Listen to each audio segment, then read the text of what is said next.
I am Dungeon Master, your guide in the realm of Dungeons and Dragons.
All right, welcome back, everyone. I am the Dungeon Master, and this is Heroes Wanted.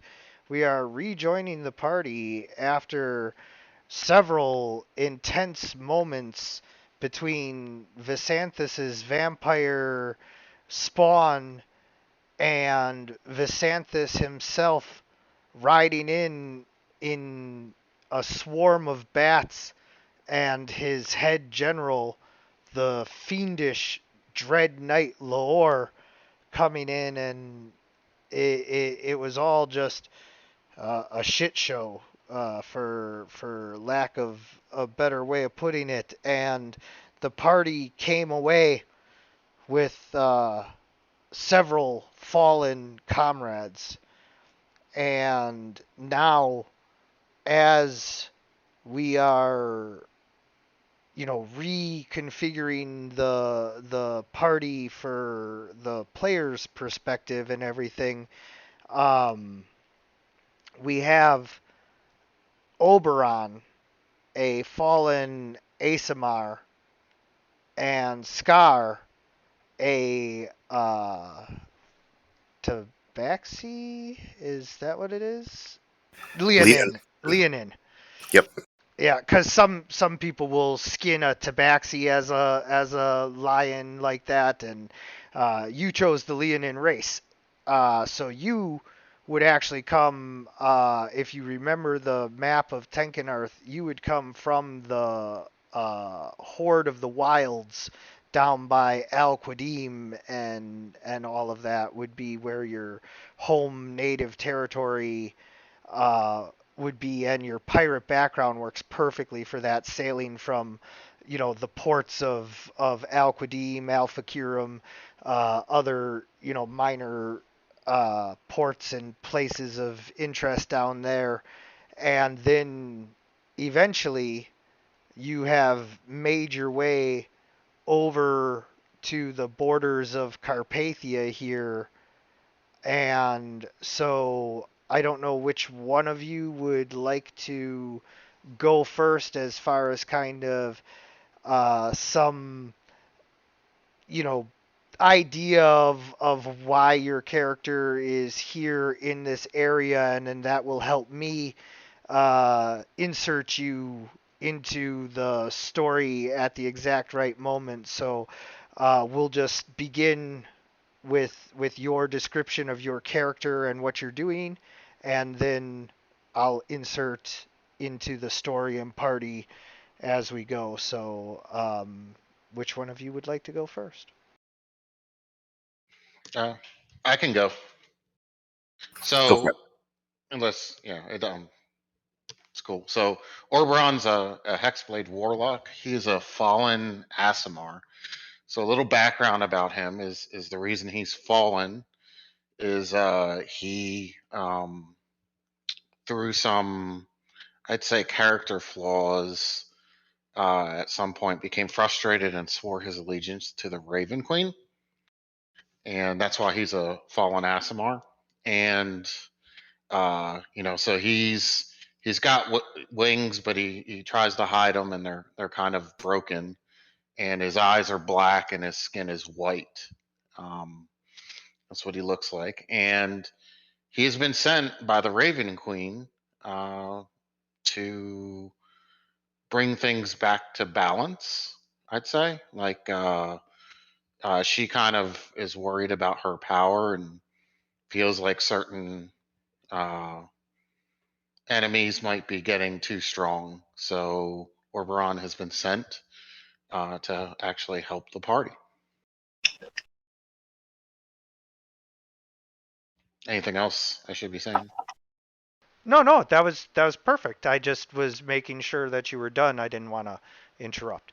So, yeah. Hello. I'm not sure if you guys can hear me. Yes, Here? sir. Yes, we can. Want to hear something? Want to hear a bitch of a fun time? Well, we're in the middle of character introduction. If it's real quick about what's going on, like what's up?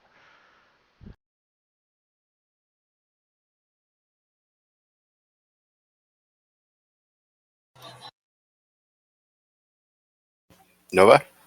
Hello? Hello. All right. So if he jumps back on in the next couple seconds, otherwise, Scar, are you good to go? Yeah. All right, go ahead. All right. Scar is Leonin from, well, DM just described where. Letting y'all know that even though I called the day off, I still can't go on Unity. My computer, my modem and router has decided that my internet is not my laptop is not worthy to grant its internet boon upon.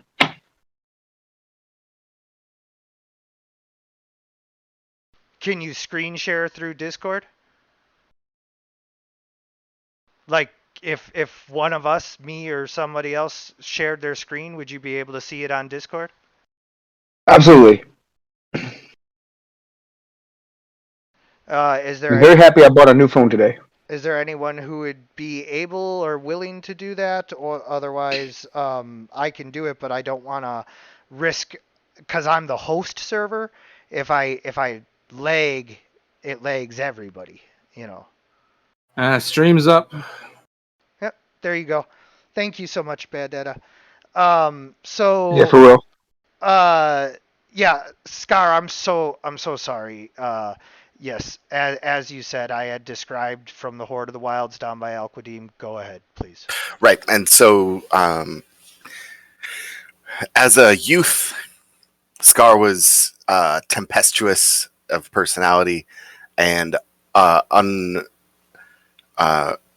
unmanageable.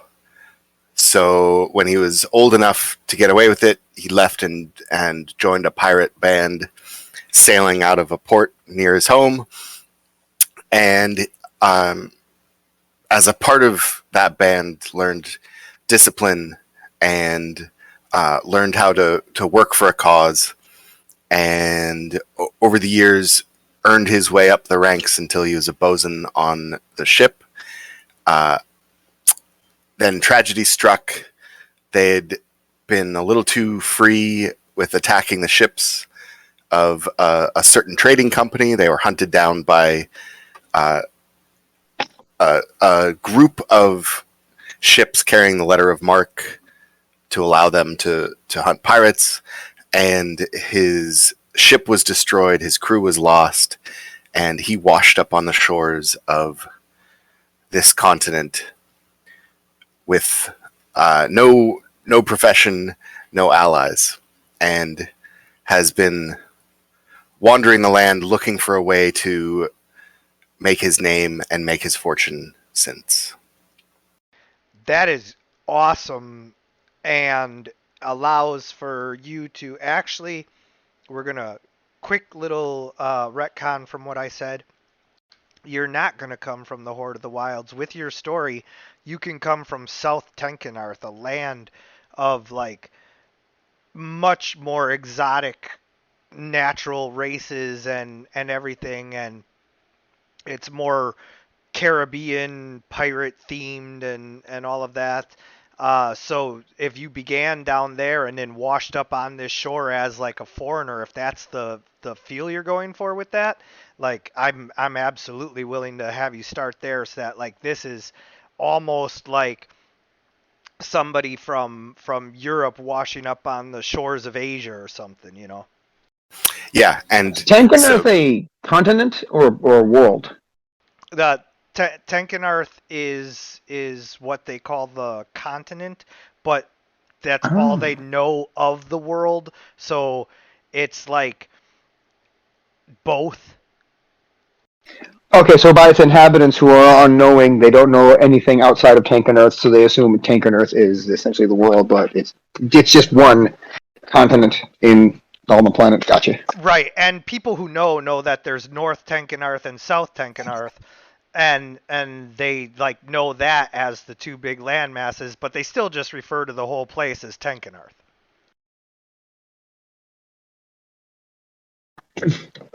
And what was that? Scar, I think you were about to say something. I'm sorry. Oh, just yeah. Don't know the local ways. Speak with an accent, and have run into trouble with my own expectations of other people and their expectations of me not lining up. You mean not lioning up? I mean, a lot of bar fights. Yes, and you get a lot of strange looks because most of the anthropomorphic races up here are considered more monster races, whereas in southern Tenkenarth, it's a much more open view of like what is considered a humanoid. So like around here, there's enough prejudice. I mean, you're a gorgeous lion, man, so like it's not like they look at you like you're some kind of hideous pig beast, but you know, still they're like, "Whoa, you know, we don't know what you are," and that gets you into enough Ooh. fights as is. A big kitty person, and of the lion persuasion. Exactly. Yep.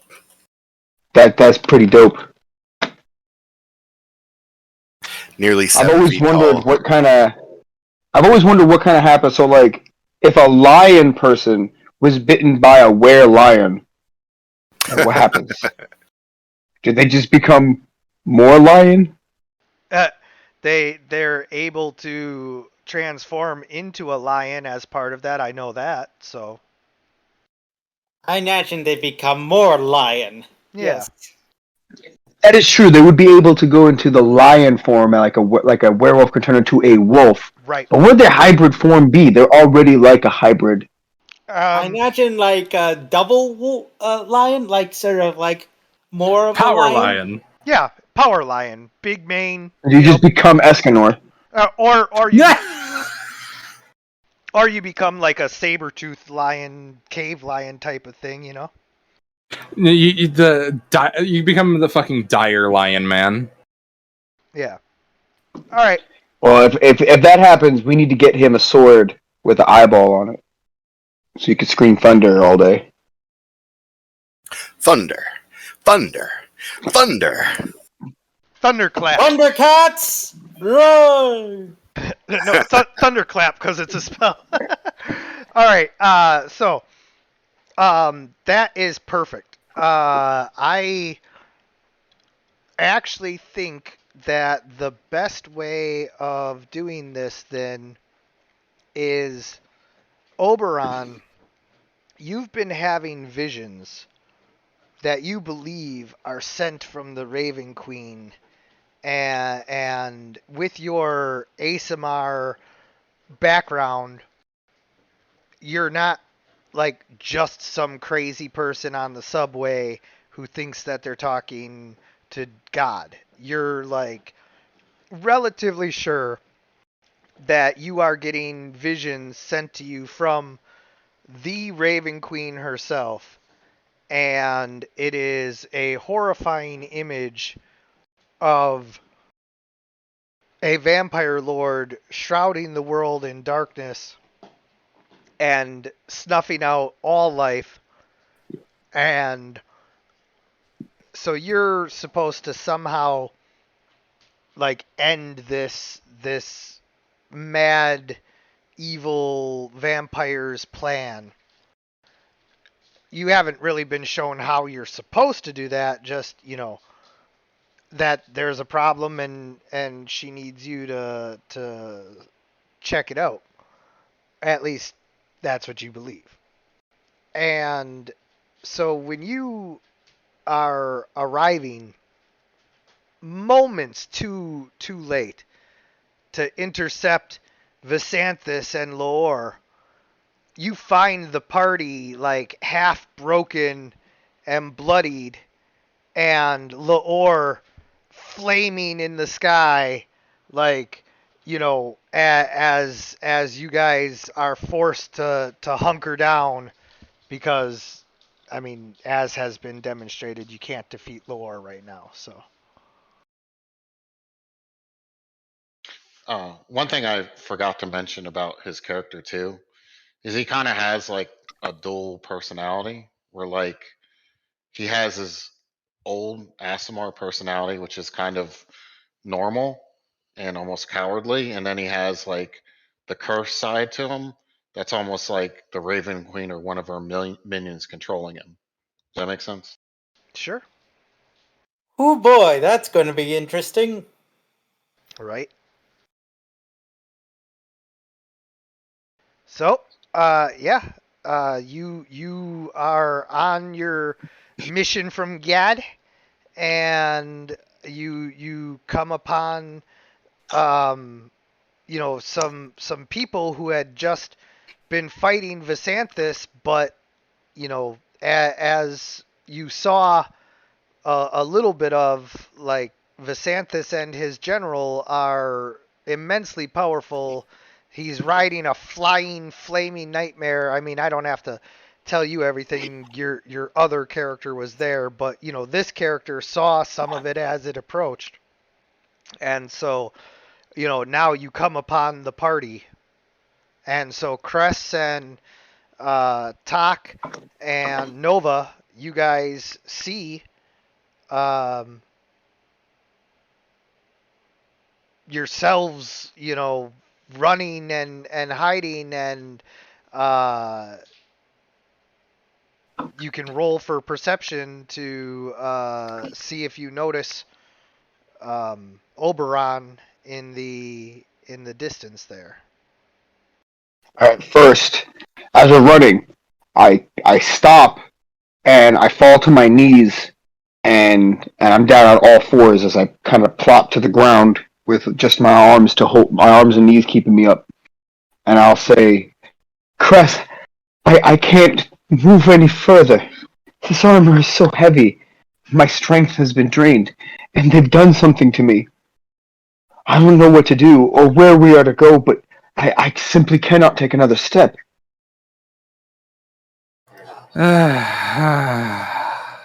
Understood. Talk, And- sort of like as he Hold, sort of hold on. He was talking to Cress, and Cress is responding. I'm sorry. Just Yeah, Cress is going to, with the grumble, pick Nova up like a goat across their shoulders and be like, well, this is our life right now. We have to get to somewhere safe to camp and then plan our next action. Ugh. What's wrong with you? How does it feel? It's my body. It feels so heavy. My arms feel as if there are stones attached to them, and so do my legs and chest. Ugh. We'll get somewhere. On top of that, something else is wrong. Usually there's this sense of, I don't know how to explain it, but a lightness. As if that at any minute I can almost fly away. A freedom that offered me without a care in the world. Even though I did always recognize when something was wrong. I just do not feel the same. There is as if there is a dread within my heart, or as if something has been taken from me. It's likely that the piece of you is now flowing through Vasantis's body. He took something from you to activate the sword. Damn. No. That is not good. That is very not good. He is very near to succeeding in his plans. If he activates that sword fully and uses it to its full potential, he will be able to blot out all light on the mortal plane. And this entire idea of existence will come to chaos unfathomable. What are we to do? I'm working And out a plan. What if Kowalin, Lothar, and Lorithir? Or are we just to leave them? Look, the earlier situation has proven to me a very reasonable fact. If we charge in without a plan, we're gonna get killed. You can jump in anytime now, Talk. Like, they've been talking Talk for a minute. is sort of just in this middle of the conversation. He sort of clears his throat a bit, his mechanical throat, and you can hear the gears sort of like clacking together as he does, and says, I heard you were talking about the whole thing about Vasansis, yes? Wait, Yes. who are you?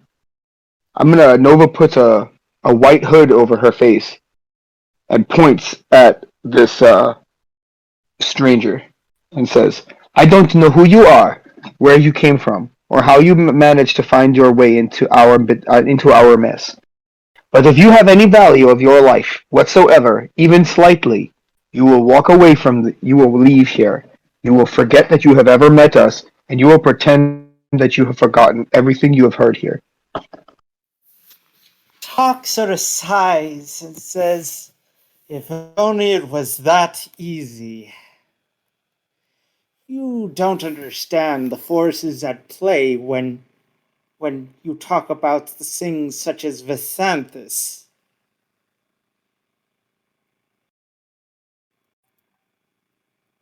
You see, he's the reason I'm in your dimension, in your plane of existence.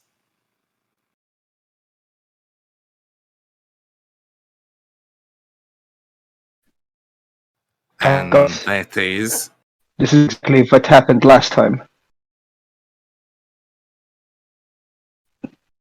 Nova will say as she turns from the man and kind of walks off about 10 feet. In fact, it's his use of time magic is the reason why I'm here, to be exact. For you see, What? I am known as Mechanicus. Do you happen to know that realm? Or are you folks too primitive to understand that? Is it one of the mortal planes? It is a plane of law. It is a plane of order. It makes sure every rule is followed to the latter. And right now, the laws of time is in threats of being shattered. Thanks to Vasansis and his careless use of time magic. So, Oberon, you can, like, just, keep walking if these guys don't look around to see who's coming. No, You can go track down Vasanthus and do the quest. Well, talk sort of as he's sort of talking, he notices the Oberon and says, "Say, does anyone else see that black shadow in the distance?" Ugh. It's kind of difficult to crane my head up like this. What is it? Well, it looks like, if I may say, it looks sort of similar to this Nova woman,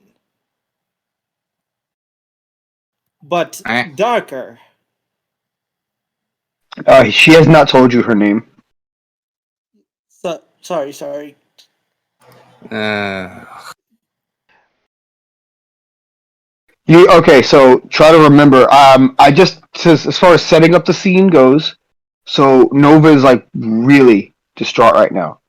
Like everyone that she knows here is dead, except with the exception, excuse me, of Kess. To her, this is like a really bad situation, and some of her friends just died. So like, she's like not particularly in a meeting new people mood. So DM. Yes. How far away are they from the two bodies of Lothar and Lothar? I wouldn't know Well- rightly. Like you wouldn't be able to see them. yeah, we got to be hundreds of feet away, and with several banks of trees between us because we ran away from Lore. Right. Yeah, so nowhere near. Okay, but I see them. You see the group, yes.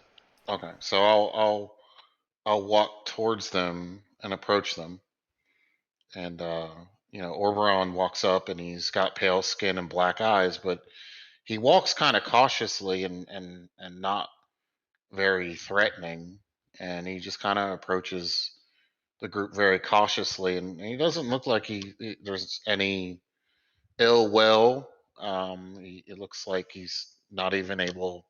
He couldn't even fight if he wanted to. And he kind of walks up to the group and he goes, "I've been sent to help you. My master sent me, and I think we have some mutual interest." Ugh, that's a very strange thing to say to a stranger. Uh, Tell me, if that's the case, then who am I? I don't know exactly who you are, but I've seen visions, and I've seen visions of you fighting, and I'm supposed to meet up with this group. No, typical. You have chosen the wrong group to look for and find. In this group, you will find only your own demise. Cynical, isn't she? Talk sort of speaks up. In any case, the thing is that Vasantis was supposed to meet his doom a while ago. But A while now- ago in the future.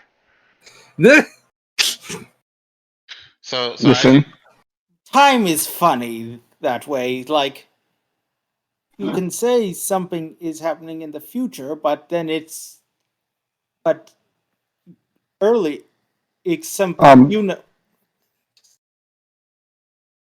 do I recognize who this person is? Like what this person is? Like their race? I'm assuming they're a drow? No.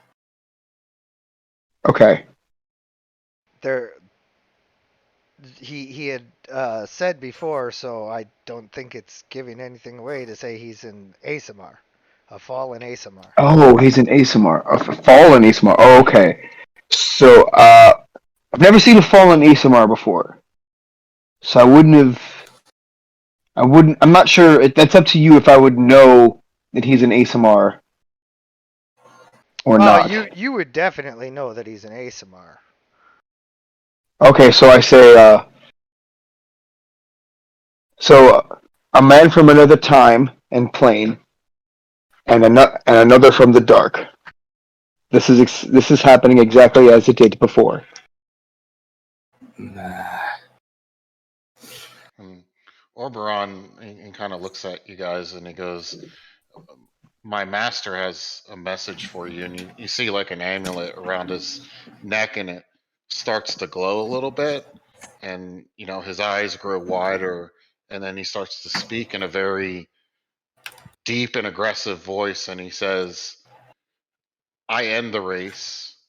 I am the beginning of the end, the start of eternity and the end of space.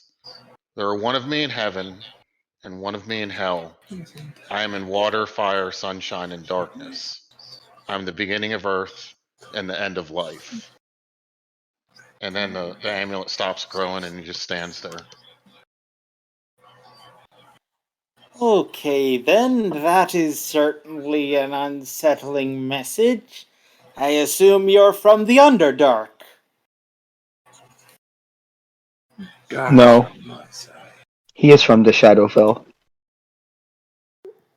I meant the Shadowfell. In character, I meant the Shadowfell.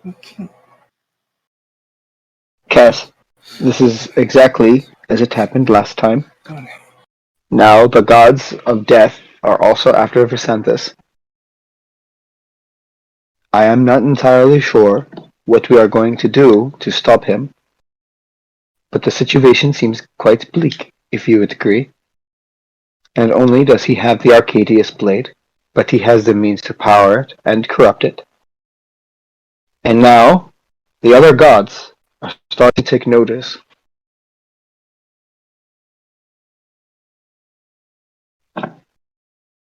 There does not.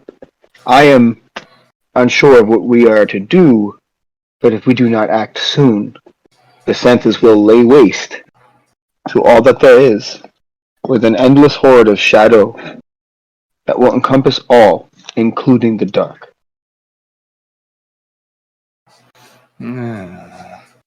That I have a- there is one of the reasons why I'm here. Well, besides that, and also the fact that if he were to succeed, all time would collapse, and existence itself would cease to exist. Sorry if I am that shocked sounds. that I am not. I am shocked that I am not surprised. Excuse me. I am shocked that I am not surprised. Nah, I have a plan of action in my head. We need to stop standing around, making friends, and make camp. Ah, good point. And as he sort of dusts off his sort of cloak, he starts to cast a certain spell known as Mordekin's Private Sanctum.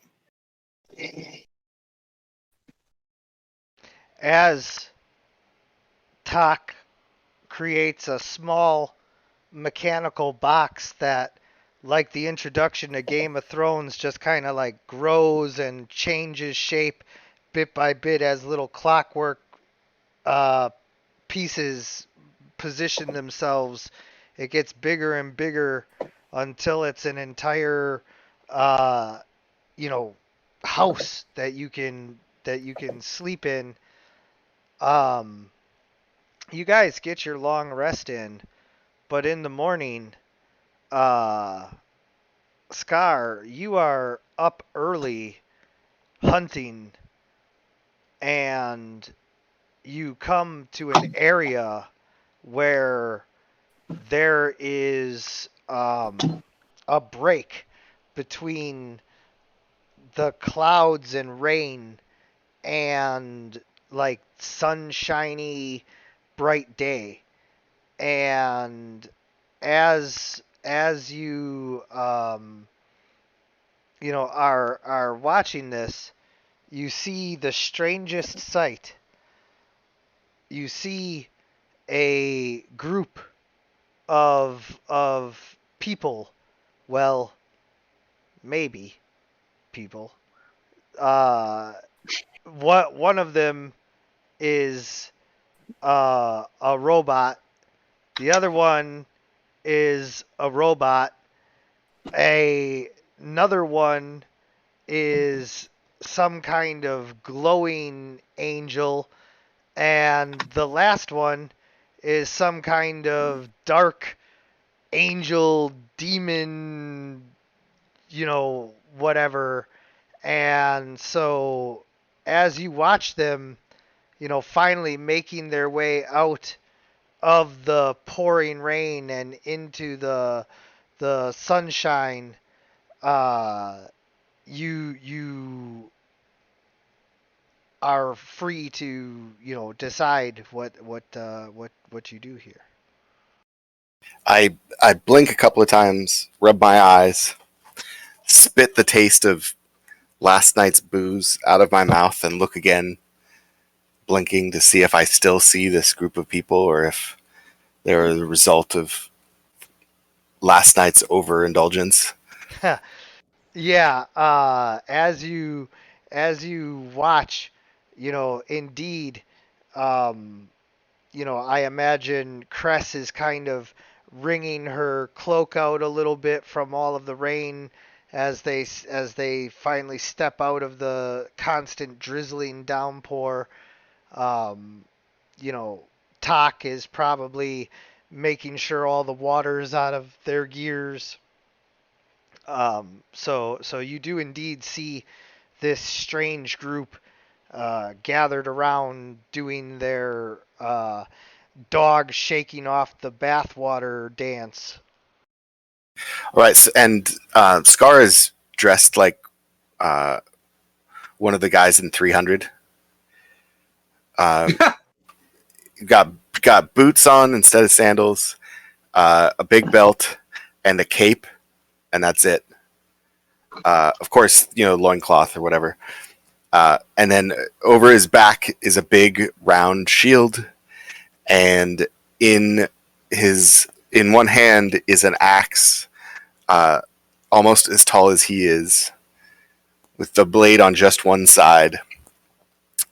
And he stretches and begins to make his way down the hill toward this group of people he saw. All right, so you guys are just wringing out your soaking wet clothes, etc., and you look up and you see this giant Leonin coming towards you, and he looks as powerful as he is graceful. And yeah, what do you guys do? Who are you? Where are these people coming from? They're attracted to our narrative. Seems like that is certainly the case. As Talk sort of looks at the Leonin and says, "State your business." My business? My business is your valuables. We can do this two ways. You can lay out the loot before me, and I will let you leave here with your lives. Or I shall take what I want from you, from the steaming corpses that you have left behind. Your choice, but I tell you now, choose quickly. I cast banishment.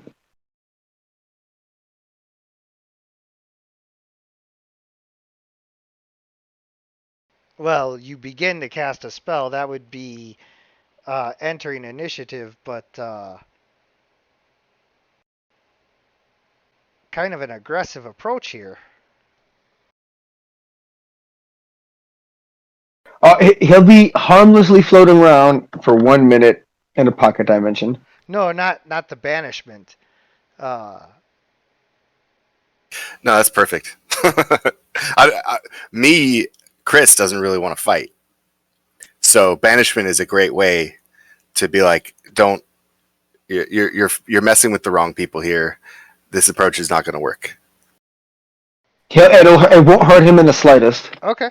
Then we'll just forgo the rolling and say that you know willingly fail and the banishment you know takes place. You're in this little pocket dimension.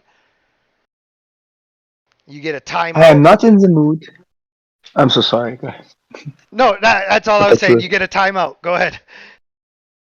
I am annoyed at how much this pounding headache hurts. Does anyone else need a trip? Would you like to go on a little journey? To somewhere I can send you someplace else if you'd like. If not, little quiet, please. Thank you. Nova will sit down under the tree or whatever. Oberon, Talk is just going to sort of put some distance and try and make sure not to annoy the banishment happy Asamar, because he is not going to lose progress over a bad mood. Oberon's necklace starts to glow, and in a deep voice it says, "He can help us. Bring him back." I have no choice in that. He couldn't stay. I could not make. I can't keep him there no matter what I want. He'll return in a minute.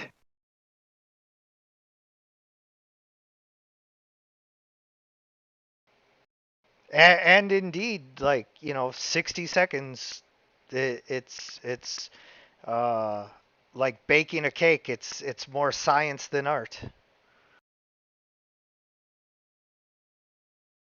And so when the bubble pops, I land on one knee, shaking my head. Wizards, are you? And I look closer and I see the paraphernalia and equipment on Talk and on Nova and on Oberon, and say, "Good Lord, what have I stumbled into? It's a whole band of them. Forgive me, gentlemen, for my interruption, and I see that I have made the wrong first impression on a educated, obviously intelligent, very fine-looking, if I might say so, band of wizards." Listen here. Within the last few weeks, including up to yesterday, I have either lost or witnessed the death of 4 of my friends. Now, if you intend on taking our things, I can simply return you to where I had you, and leave you there forever. Or you can be a good little kitty and behave yourself.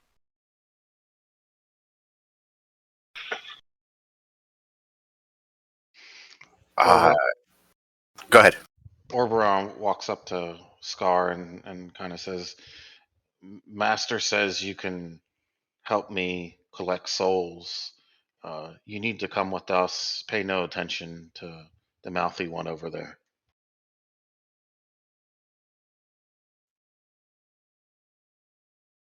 And as you're sort of looking around, Talk just sort of like seemingly just sort of takes off his hand for a moment before sort of like shaking it a bit and then reattaching it. Wizards. It seems I've stumbled into far more than I expected this morning. But the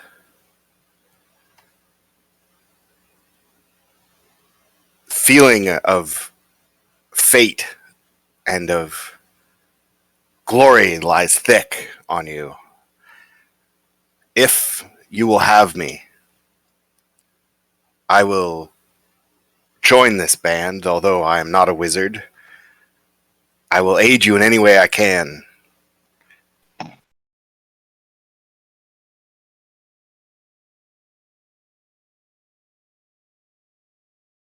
The spirits tell me great glory is in our future. Yeah, since you've arrived on these shores, you haven't seen the likes of these.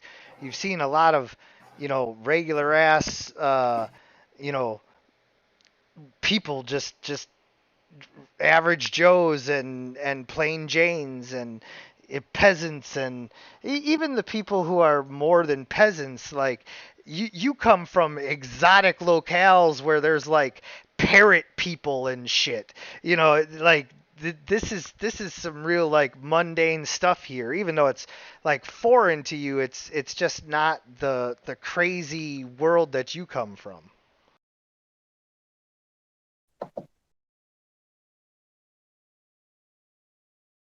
And yet these guys, they're different. Two robots, two angels. This is definitely not uh, everything else that you've seen thus far. And normally a bluff is enough to get whatever I want. And they just casually cast me aside with a wave of a hand.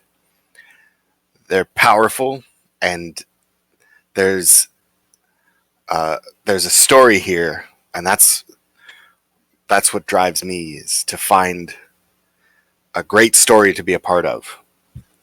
Yeah, absolutely. And money. I want money. Well, I mean, who doesn't? So, yeah, I'm good with that. But by all means, you guys, if you have stuff to add or say or whatever. I am not surprised, Vel, since since what has happened seems to be happening again, repeating itself.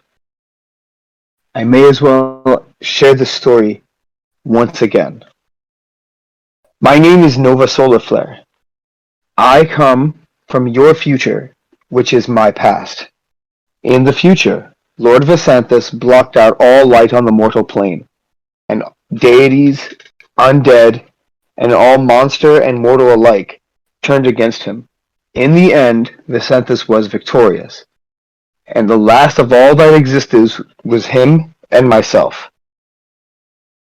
We battled in the nature of philosophy, and when in my opinion it came close that I was turning his ideology against him, he cast a spell. He used some sort of magic and sent himself backwards in time. My deity, Palor, Ilmater, and Sarenrae have sent me to this time to see him defeated. Personally, I would like him to be saved from his accursed vampiric state. But at this point, since there have been so many dead and so many heroes have fallen in the pursuit of defeating this monster and to bring him justice, I cannot expect any of you to wish to go through this dangerous mission.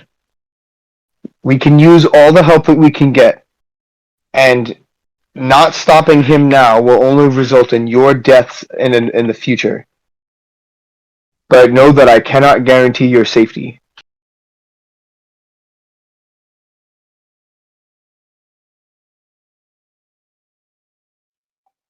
After hearing this, Talk sort of nods and says, "Of course, I've seen it happen at least 12 times in the replays." Talk says as he sort of like walks over to Nova and says, "Which is why it is imperative that I help you in this. I believe if we were to undo all this weird time magic, all of Visanthus's successes will come crashing down on him, and he'll cease to be. In other words, the threat of Visanthus will be no more." And how do you intend to do that? Well, I was actually examining the area around Visantis' lair. And I was tracking down before for, and he points to Cress, who is next to him, says, before this one interrupted me. And then he pulls out his investigator tools, and you see that these aren't your regular investigator tools, as most of them are sort of arcane in nature and or have a clockwork theme to them.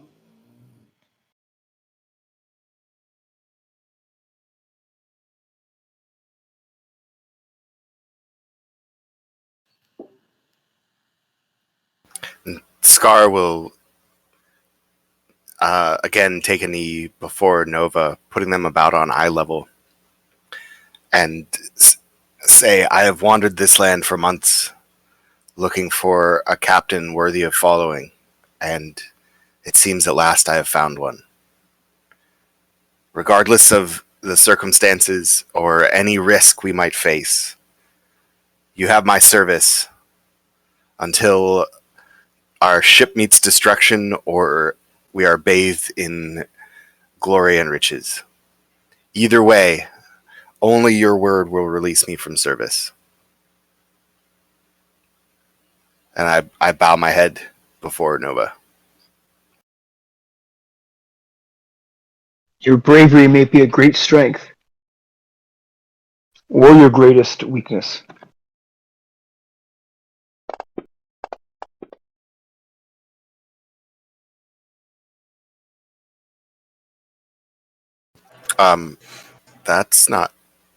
That wasn't me.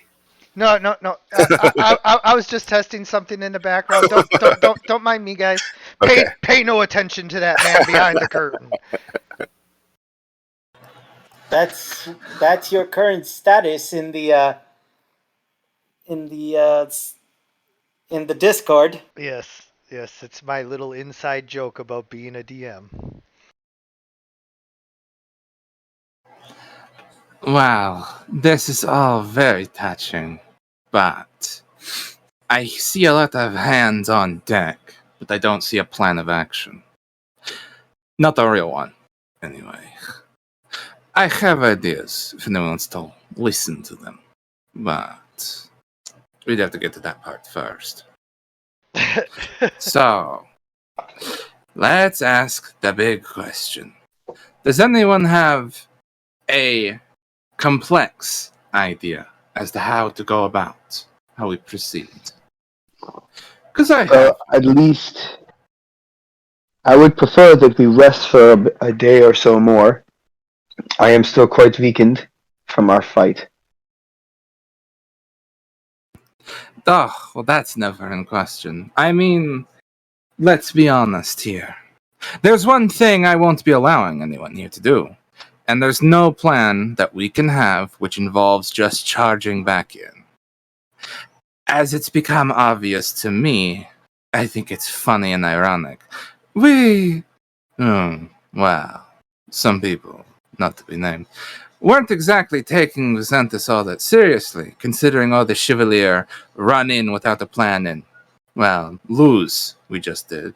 And I would take good money that has happened in the past, probably too. No. Or future, whichever way you look at it. No, shifting relative perspective present is such a bitch. Honestly, it sounds like all that stuff that all my old mentor used to talk about all the time before he died. Now, I have a plan. The plan is fundamentally rooted in a simple premise. I don't believe Visantis is the one-man army he would like to believe himself. I know he has subordinates, cultists, generals, and infrastructure. My new plan, or rather my plan, since we didn't have one before, is that we attack these things instead of going after him directly. There's a possibility that some level of his Apocalypse class event will be instituted despite this, but I have supreme confidence that if we undermine all of his assets and kill everything he cares for, we'll eventually be able to destroy everything he holds. Get his enemies involved with him. He has them, I know. We're doing too much. Alone. I think it's necessary that we start gathering information from the knowledgeable people of this, I'd say great country, but as a local, I wouldn't use that word. Country. He has political allies and political rivals. And he's a noble. Some of those people are going to be bureaucrats, weak-willed money of luxury and gold. We will go to a wealthy town and begin applying pressure until someone leaks information we can use. Go from there. We need to kill everything that supports Vasanthus, weaken his infrastructure, and then eliminate him and his, entire operation with a coup de grace. That comes later. Are you out of your mind? You No. honestly stand there and are you honestly standing there and proposing that we go and harass every single person along the countryside looking for information about Vasanthus? Not every person, people who ought to know things. Like I said, bureaucrats. Vasanthus is too big a name for no one to know of him. And some of the people who are going to know the relevant information are weaklings, like I just laid out. And, as I previously stated, it's an actual plan, with goals and an ending which seems likely to succeed, which, as of right now, I have not heard any other of those. Okay, we undermine him. To what end? So that we can ultimately kill him. I noticed during that little thing we did, Vasanthus is nothing special. We, defeated him once in one-to-party combat. It's that he has allies. Loor and his spirit gang. All sorts of things. These assets need to be removed from him one by one so he can be weakened. And Orberon's necklace starts to glow, and you hear the deep voice, and he goes, "Yes, the knight must die." That's a special case. It's going to take a little bit of time and special planning to get him removed. But Do you I never remember our friend? Do you remember my friend Soggy that we had told you about? No. We carried his ashes around in a jar. Oh, yes, the jar that man left. I vaguely remember. What about it? He had told me of when they had faced a dark night, quite similar to the one that we had faced yesterday. He had told me that they had defeated him. To see him again means this. I do not think that creature we faced is some simple political ally of Vasanthus.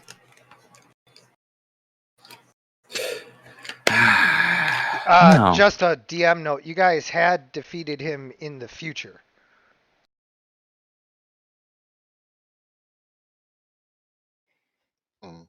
Orberon shouts louder, "The knight must die." No, maybe he's not a political figure, but he's a complex entity with weaknesses. We have to learn something about him so we can nail him to the wall. Because again, charging in blindly will get us killed. Talk sort of raises his hand, and DM, how much knowledge does my character know of Vasanthus's time magic? Oh my gosh. Not like it. I think you guys have assigned a little bit more to this whole time magic thing than what I Was intended. yeah it was a plot device at a convenient time. Like, he is not some sort of chrono wizard, thing, like he might be able to pull out some rituals and everything, but as far as like anything else goes, it wouldn't be, anything beyond, yeah, it appears that he got his hand on some kind of scroll or ritual or whatever that allowed him to do a time magic thing, but of course, that's just one thing that he did. Like, he's a vampire, not a time wizard. Well, it seems like it's a very important element when it was happening. How so? It just felt like all these things that are happening seem to only be possible thanks to the use of chrono magic. I mean, I don't know exactly what you're referring to. The only chrono magic that was used was because we had new players joining and I was trying to give a fresh start to everything. So I put you guys in a whole new timeline so that, everything could have a fresh storyline. And that's why there was chrono magic, and like there hasn't been any since.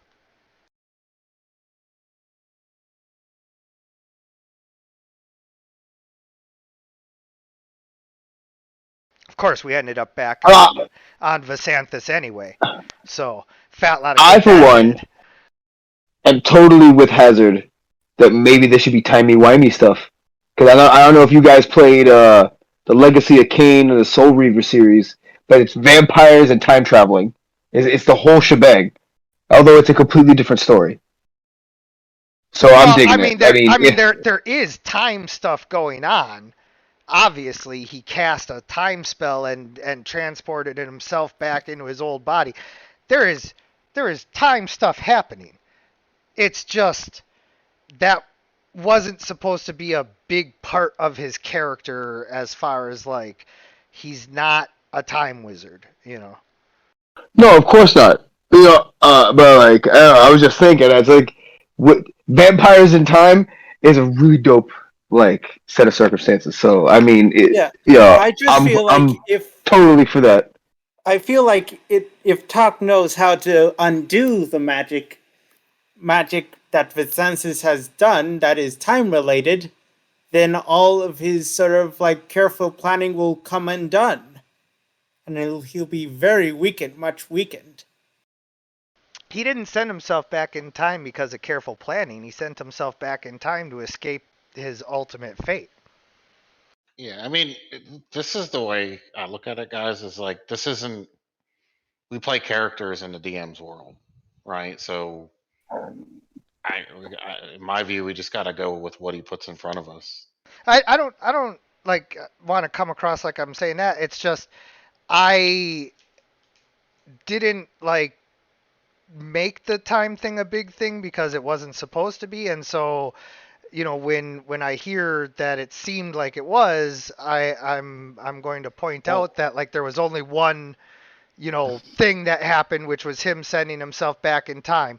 Now, I understand what you're saying about wanting to undo that, but I mean, like, how would you like to go about doing that? Your spells have their things laid out for them. So like, what would you like to do? What ritual would you like to cast? What would you like to do? Well, Quillan wants to try and use his sort of magic to see if he can undo all the types of magic Vicensis. He's trying to undermine Vicensis in the magic aspect. So do you have the spell that Vasanthus cast? No, but he's trying to figure out that. Like, you know what? Here's an important detail. Does you know that it's not that Vasanthus, the one that we see, he's technically also supposed to be here in it that it is Vasanthus, but it's not the same Vasanthus because it's a Vasanthus. His consciousness is what traveled back in time, not his body. and it's the consciousness of his version from the future that's inhabiting the body of the present day Visanthus. Yep, that's correct. And Of course. however, And- also remember he seems to have like some difficulties and that he has memory problems. He doesn't remember what happened in the future. As if like he's not just the one from the future, he's also the one from present day. So they're kind of intermixed. So if this wizard of yours wants to kind of boot Visanthus back to his own timeline and fix the timeline, he'll have to separate the consciousness of the present and the future Visanthus as he currently is now, and then send him to the future. I don't know if you know that, or if your character knows that. Yes, that's- that's what I was trying to build my character on. Yes, but again, I'm just reminding you that he is simultaneously supposed to and not supposed to be here because of what he has done to himself, not just go back in time. So if there was any magic-y thing that would be like, I'm a time wizard, poof, go back to your time, it wouldn't work because I'm he trying is to separate the two separate consciousness beings. Yes. entities. I guess that works. Yeah. Separate the and send the one back to the future. Part 2. But I also think that this is his weakness. You see, vampires are very long-lived, and it is also very possible that my Visanthus, the future one, is the same Visanthus as of now, just incredibly long-lived. And so he doesn't seem to remember very important details of what happened from our battles with him and discussing, and me trying to talk to him. I am surmising that he's not all there still. Like, he's powerful, and he knows what he wants to get done, and he's competent in that regard, but he might not be as strong as he needs to be in order for him to accomplish his goals. So we might need to exploit that weakness in that he doesn't have memory of like the future. Well, so what was the name of the thing that he took from you, Nova? The hilt of the Arcadius blade. It is a divine artifact of sunlight. And He what's wishes to corrupt it so that it can become a tool that would be an unholy blade that would be able to heal vampires indefinitely and block out the sun. yeah, And not just the world, the entire mortal plane. so that's bad.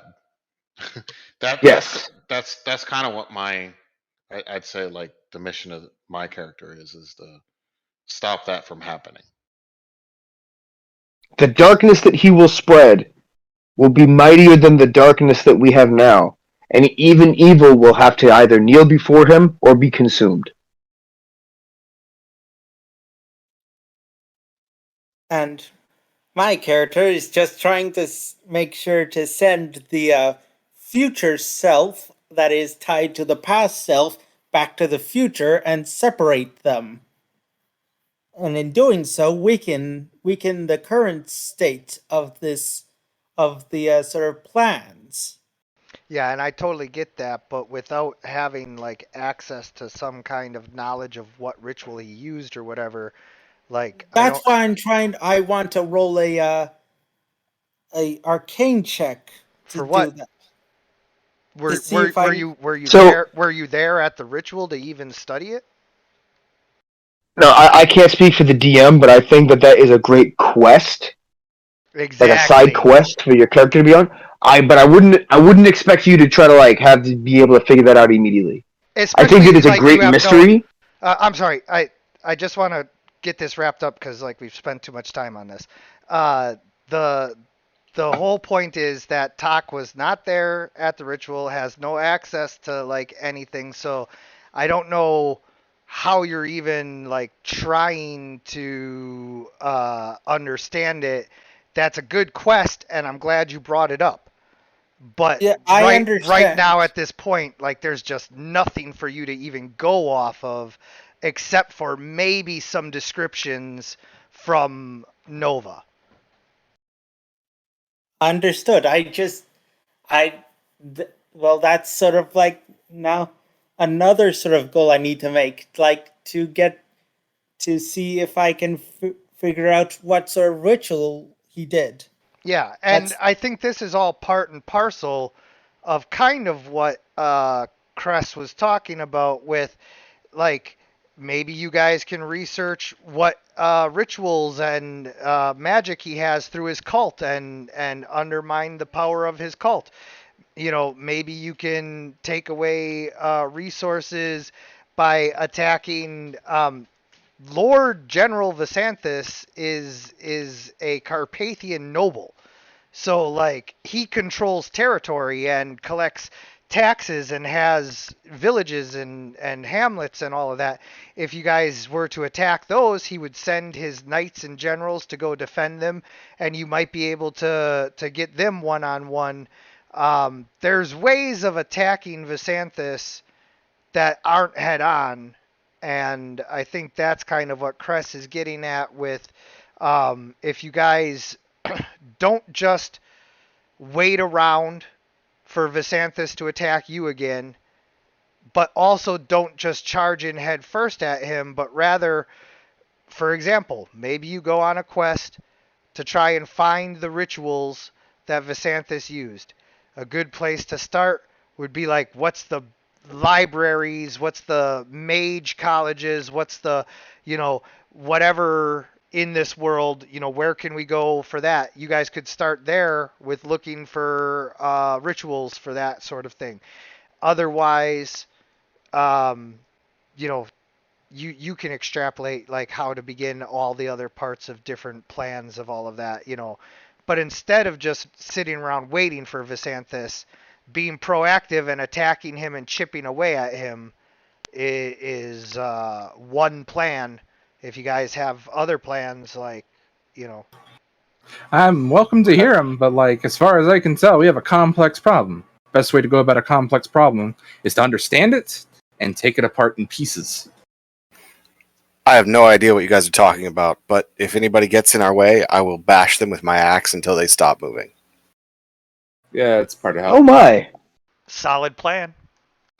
Honestly, a great plan generally only needs one or two people doing a ton of thinking.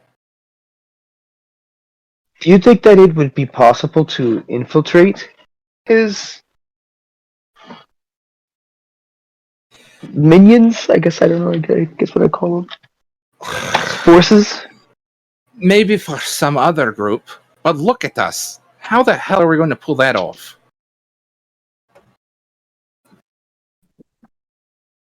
I think we need a friendly scamp.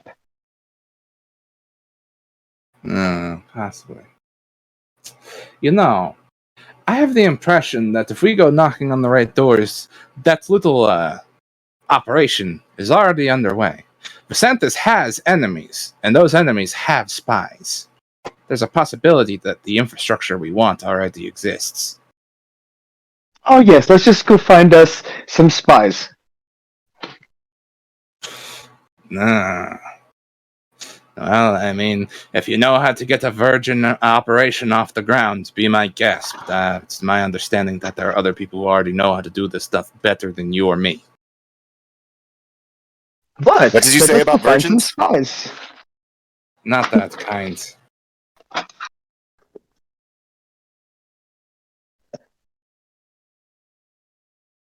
Well, where do we begin, at the very least? Well, I have my ideas. Like I said, I think one of the best ways is to begin, prying information from the nobles that live in this land. They're knowledgeable and weak. Of course, if we're doing this sort of complex thing, I suppose there are other strings to pull on, but that's where I would begin.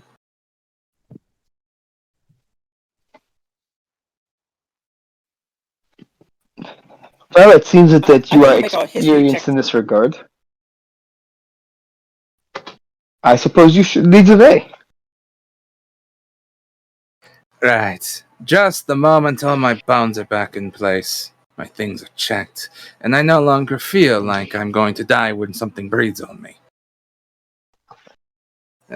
But I guess we can at least get moving. Hope we're not attacked on the way. You can swing that magic that counters the effects of the vampire's toxin, right?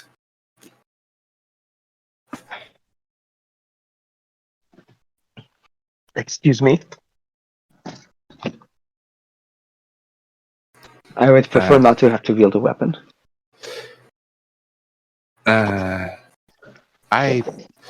Let me clarify exactly what I said.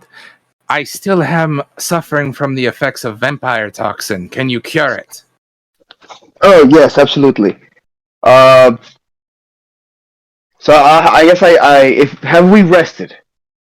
First off. Yes. Yeah. Okay, so yeah, I'm gonna go ahead and use greater restoration on her, greater restoration on myself.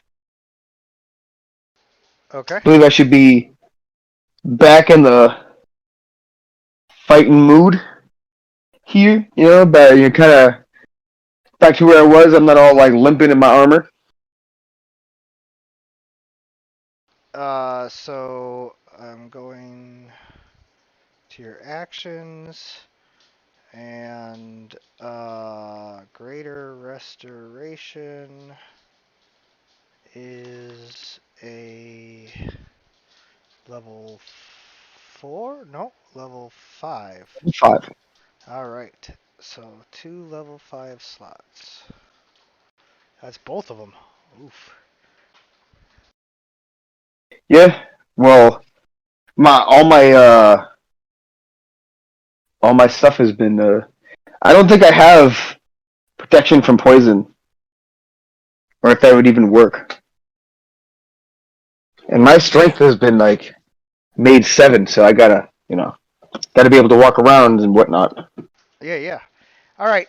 So greater restoration has been cast, and you feel the negative energy wearing you down dissipate, and the black markings disappear, and you're back to your full health self. Wonderful. Alright. Now I feel ready for a hike across the countryside. Anyone know where the nearest big town is? Yeah, so let's go ahead and pull up the map. And I'm gonna roll a history check to see if I know anything about these sort of specific lords.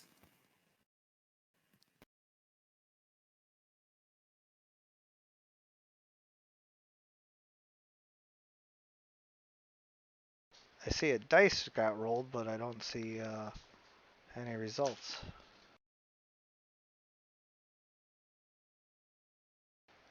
So, you guys... Oh, this is the big map. It's not going to have the town names on it. You guys were kind of in this area over here. And as far as big towns go, that would be quite a ways away, either fully in Carpathia down on the King's Road there, like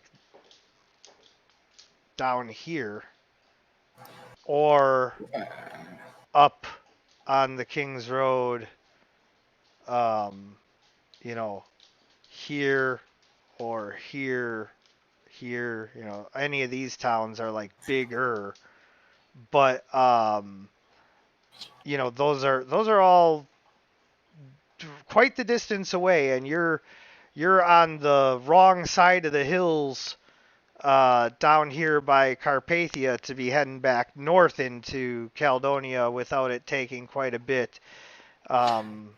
Yeah. Well, I mean, I have to point out that, like, I didn't even realize we weren't in Carpathia. The war to be fought is in Carpathia, so we have to, at the very minimum, go to fucking Carpathia. Yeah, well, you guys were about here. It's entirely possible that in the days and whatnot that you've ended up, closer to the border around these hills, but you're still very much in the hills wherever you are. Fantasy Well- Grounds starts.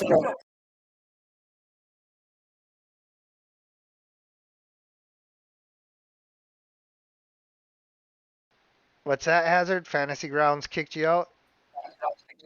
Yep, it sort of just stopped working. Yeah. You'll be able to log back in a minute, I'm sure.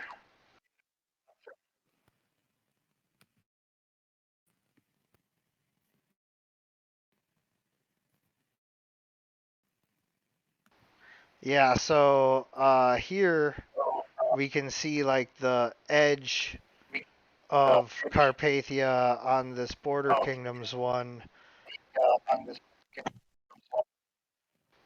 And so if you guys are in these hills in between here, you could cut down to any of the larger towns. Who's got their mic on?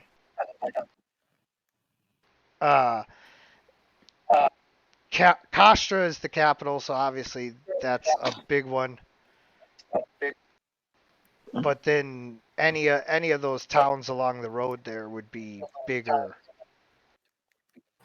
I feel like the preceding way to move is, like, regardless, we gotta head south. We gotta get into Carpathia so we can mess with Byzanthus' stuff.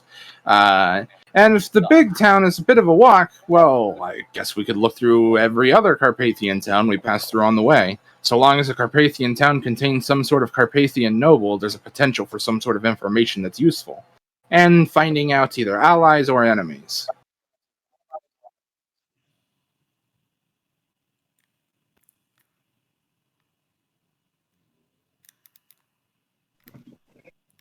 So I suppose we start going then. Yeah, it's time to head south until we hit Carpathia. All right. So there No, are he- what? Was somebody trying to say something? I was about to make a joke. I said indeed. I was gonna say, man, me talking about going to Carpathia, no one's probably rolling on his throne right now. Huh. So, you guys do indeed travel, and there are several restless nights with noises and bumps throughout the long night. Every drop of rain is like a moment of panic, and I mean not panic, but like it's that thought of, oh boy, here we go again.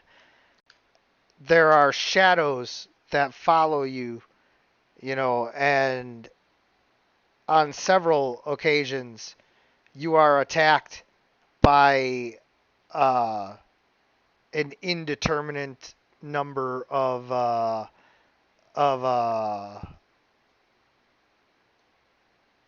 your the Some vampire ghouls or something? the vampire spawn are like attacking you, but like you're able to just like defeat them really easily. Like it's not a battle. It's just like you get attacked and you kill 2 or 3 of them, and then you spend the rest of the night having to like worry about getting attacked again. They're harassing you. It's not a all out assault that you can't win or is even that much of a danger. We're not going to track it to see like how much I can rack up your negative hit points or whatever. It's just a constant harassment of not getting rest, not getting all of your hit points back every night, having to roll Constitution for exhaustion, which is what we're gonna have you guys do right now. Everybody gets to roll a Constitution save.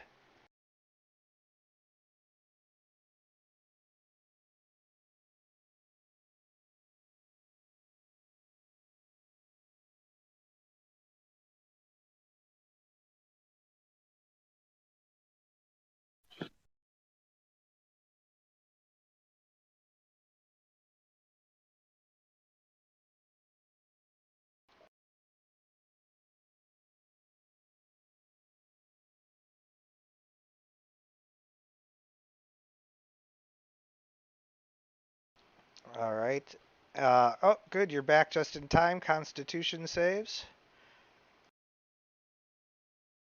Someone's got to roll for me. Yeah, I'm gonna clear the ownership right now. Yeah, it's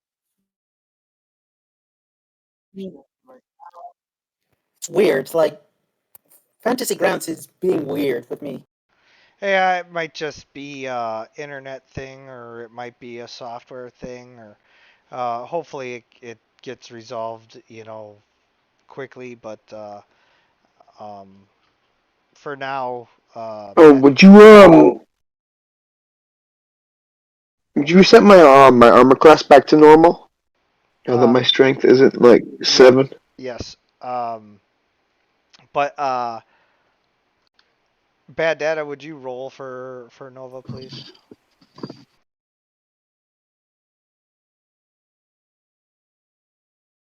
All right. Wow.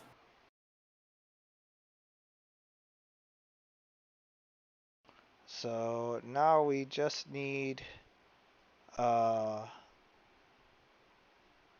Tak.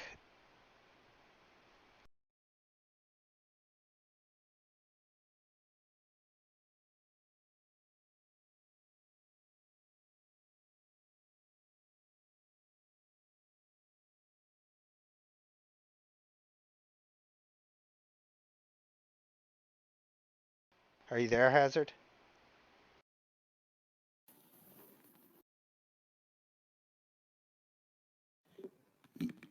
I'm sorry, just Having trouble with it? I'll roll for you this time just to get moving on it, but hopefully this doesn't backfire. No, 19. So Nova and Oberon, you guys are unable to get enough rest and are suffering from level 1 of exhaustion as the vampires manage to harass you night after night just enough to, build up the levels of exhaustion. You guys do though. Okay. You guys do though. Have your spell slots. So Nova, you can cast, lesser restoration or whatever. I think what I'm gonna do is okay. I'll do that. I'll cast Lesser Restoration on anyone who needs it, and I'd also like to prepare the spell Magic Circle. Okay. All right. So you cast 2 level 2 spells. Oh, you can't prepare new spells. You didn't regain your 5th level spell slots, and you can't prepare new spells because you didn't get enough rest. That's why you had exhaustion. But now, I thought you just said we had all our spell slots. You had your spell slots from your other spells. So Yeah. Okay. for lesser restoration, but now you're not exhausted anymore, so you can try to rest again tonight. Well, I mean, we're getting attacked at nighttime, I assume, because vampires. So why don't we just rest now? because you can't rest more than once every 24 hours. Okay. So, You can't sure. I guess we long just you keep it can't moving. long rest more than once every 24 hours. You can short rest. They don't really put a number on it, but I usually say that each short rest takes several hours. So extrapolate from there that you only get like 5 or 6 of those at most with a long rest, and the whole day's gone. So. Alrighty. Well, I guess we keep it moving then. Yeah. Again, we're not gonna spend a whole lot of time on each of the individual days. You guys are traveling. You're moving right along, footloose and fancy free.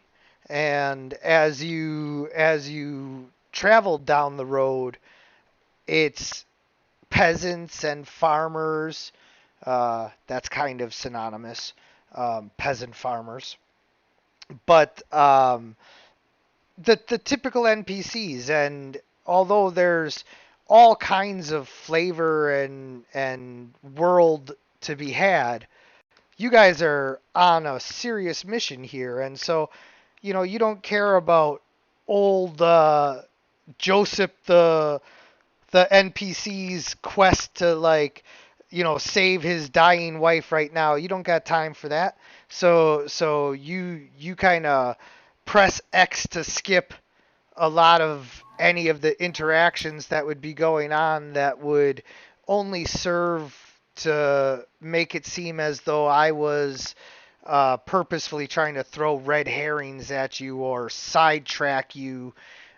Because if I were to stop you with an NPC, of course, the first thing that you would think is, oh, maybe this is important to the storyline, and that's why he's introducing it here. Whereas that's really not going to be the case. These are just regular NPCs. I'm not telling you guys that you can't be polite or interact with them in any way. I'm just saying that unless you have something specific that you need to do with any of the NPCs, my assumption is that aside from whatever cursory greetings, etc., that are exchanged, you guys mostly continue moving at the fastest pace that is reasonable for your party. Yeah. If we could I'm gonna stop, pick if up we're in like if we're in a town or something, could we stop and sleep somewhere? Oh, there's no towns. yeah. I'm Where going are to we? get. I guess we're in a hamlet. I'm It's. gonna. I'm sorry. To go over. Uh, when you look at the map, the gray dots are like anything of like several hundred people or more. If there's not several hundred people gathered, then it doesn't appear on the map. And so, although there are farm communities around here with like a couple dozen people here and there, they're not going to show up on the map, and they're not the kind of places that have taverns and inns and blacksmith shops, and it's some turnip farmers and their 17 cousins that are all inbred because nobody gets out of that valley. Alrighty. So I guess we keep it moving then. No offense to the turnip farmers of the world. I didn't mean to imply turnip farmers are inbred, merely that these people are inbred and also farm turnips. Hey, Addy. Yes. Along the way, I'd like to collect an iron horseshoe. You can roll for investigation to kind of look around as you're walking on the road. I mean, people do discard broken horseshoes, and yeah, okay, whatever. So you find a horseshoe that was basically chipped out to where if you know anything about horses, you know that an imbalance in the shoe is really bad for them, and it can cause damage, limps, etc.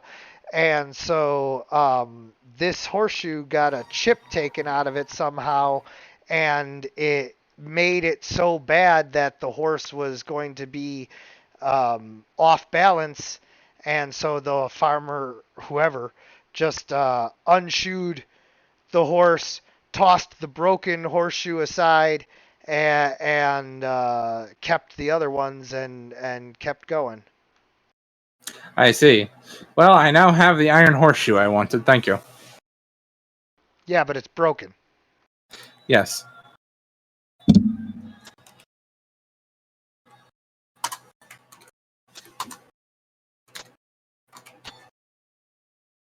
All right, so you know, once again, you guys already know the drill here. You know, Visanthus is a jerk, and he's going to make your life just oh so pleasant as much as possible here.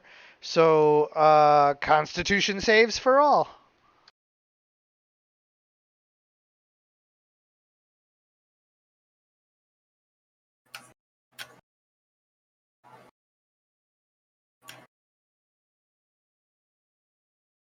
Oh, and just a quick note, Scar. Yeah, your belt is applying it. It's not going to look like it is on the sheet, but when you roll it, it will. Like, go ahead and roll any of your strength skills, and you'll see that it has the +1.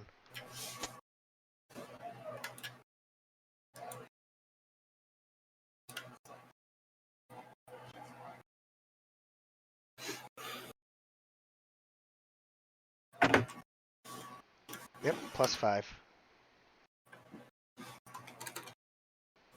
So, all good. That's why I was testing it earlier to make sure that even though it didn't look like it was applied, that it did have the right strength.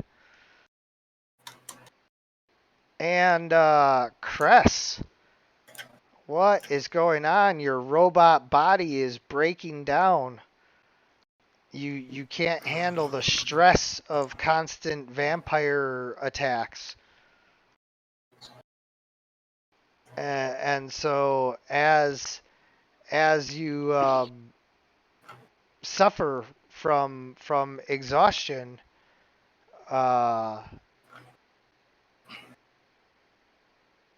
Nova, now you truly do have all of your spell slots back because you were able to fully rest. Okay, two things. I'll go ahead and cast Lesser Restoration, and I'm going to go ahead and prepare the spell Magic Circle. Gotcha. All right, Lesser Restoration, and then you want Magic Circle prepared, and Yep. Yeah. What do you do now that it's prepared?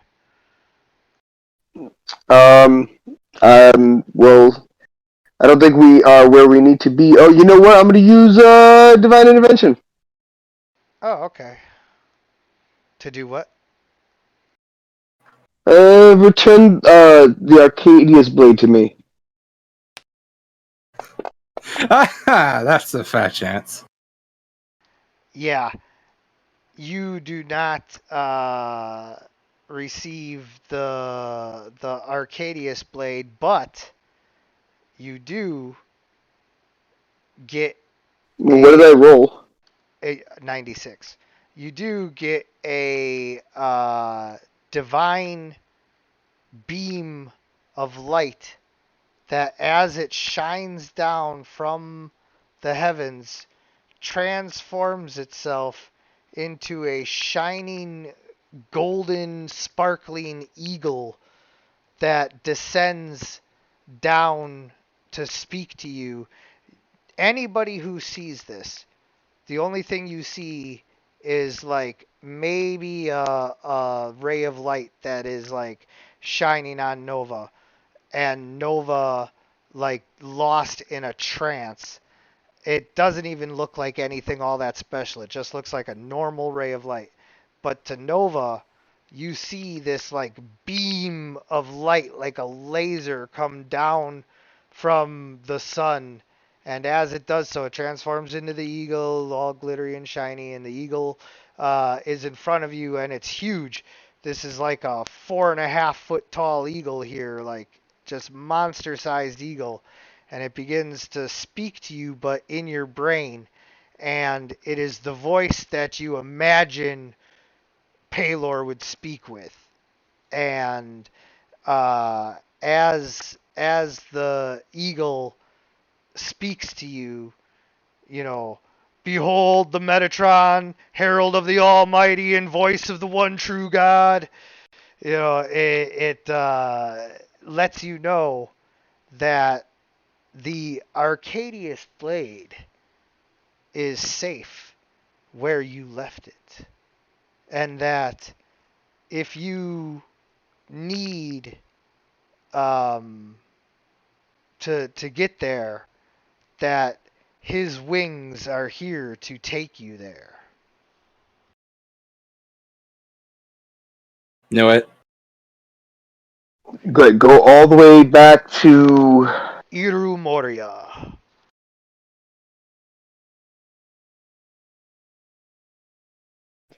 Oh man, I don't know. That's a tough one because I mean, I don't really know what's gonna like. What's I go there. I talk to Shavor. He's like, "Oh yeah, it's fine."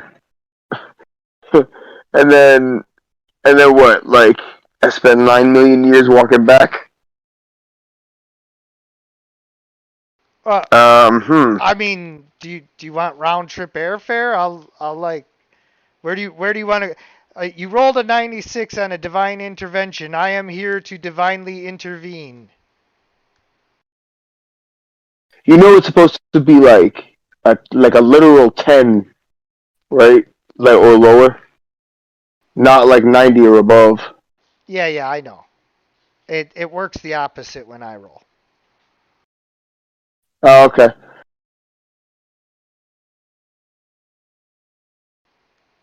So yeah, the Eagle's like, Sure. he's like, what you need? Look, this is number one bullshit.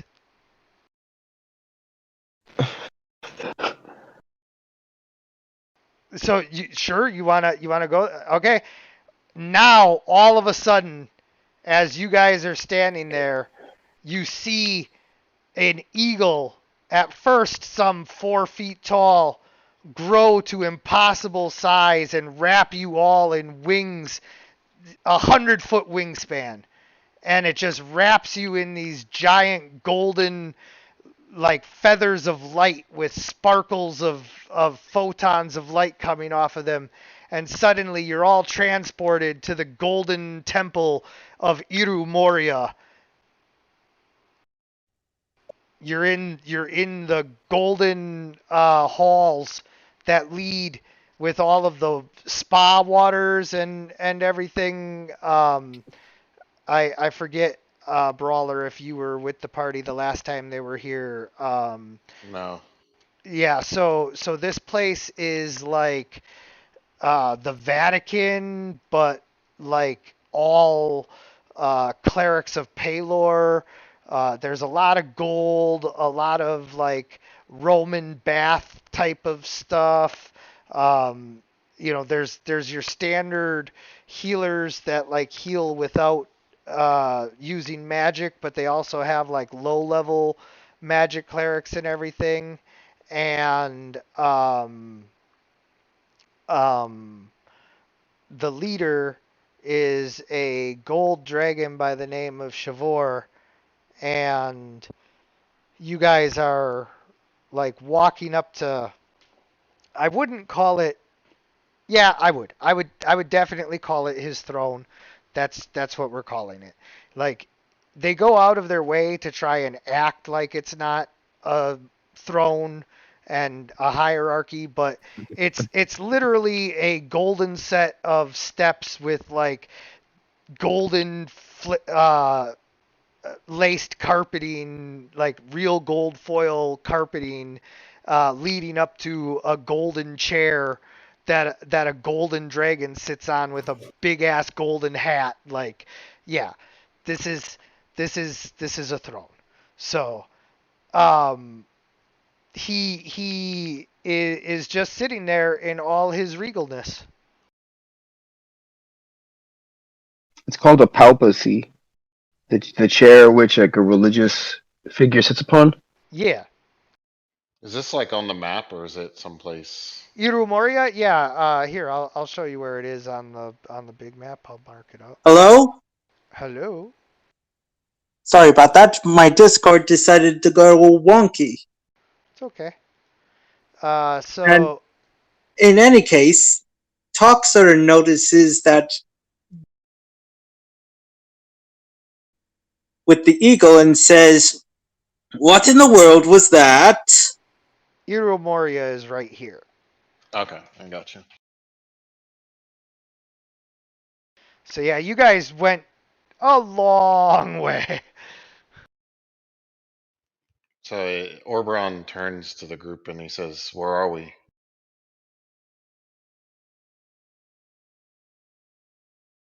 What is this place? We are in Irumoria.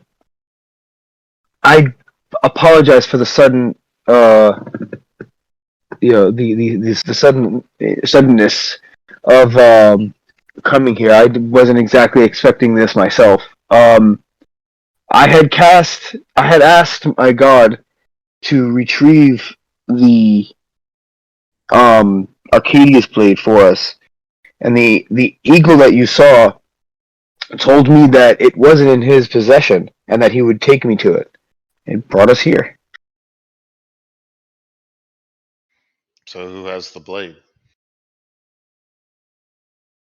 I have the We blade. have As you asked, I have kept it safe. Talk sort of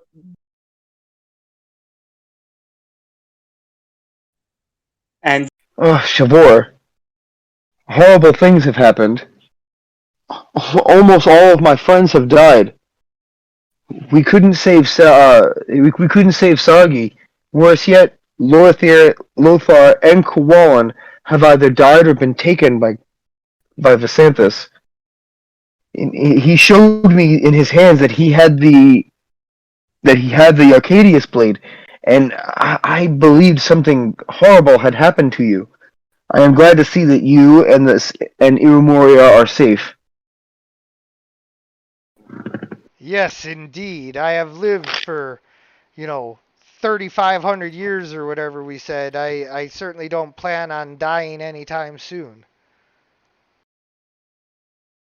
Would I know the history of this blade? Um, the Arcadius blade is the sword of the hero Arcadius, who had defeated an ancient undead evil that had threatened the realm with a blade of pure light, and it was thought lost for hundreds of years until it was found in the future and then rediscovered in the past, and now apparently there's one here and maybe one or a fake one, or you don't know. Either way, he definitely showed you what looked like the Arcadius blade and turned it on and everything and wasn't hurt by it. So like, yeah, who knows? So Oberon says to the dragon, and his medallion starts glowing. He's like, "We have some mutual interests to stomp out some evil in the land. I'm wondering what you can do to help us." Your medallion would not glow here. Okay, then it doesn't glow, but he says that. Okay. Um, Shavor, there yes. is a great favor I would ask of you. I thought you already did. I come to you with another. Oh. I have always believed that not. I've always believed that causing harm in others was a sinful act, and I've always tried my absolute best to refrain from even participating in violence. But it is clear that every attempt that I have had to go and resolve this matter peacefully has failed, and many have lost their lives because I am unwilling to take up arms.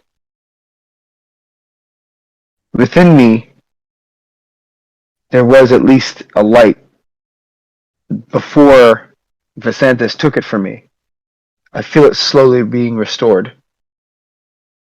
However, I realize now that I cannot only use the light within me to heal others, and hope that by their strength alone, that we could defeat those that would bring widespread death and ruin. If it would behoove you, I humbly request that you place me upon the path of the paladin, that I may know how to wield the light within to defeat those that would bring harm to others before they do so. Oh, so you want me to reach deep inside of you and pull out something that you never knew was there. Very well. Come forward and I shall touch you. Oh no. Someone from the Palpacy trying to touch somebody. Alright, I go up to I Shavor. am an adult! How old are you, Nova? Are you sure this is a good idea? I'm 20. So I'm like 23. It's okay. You're probably safe then. I go up to him and I bow my head down. And I guess I kneel in prayer of Palor.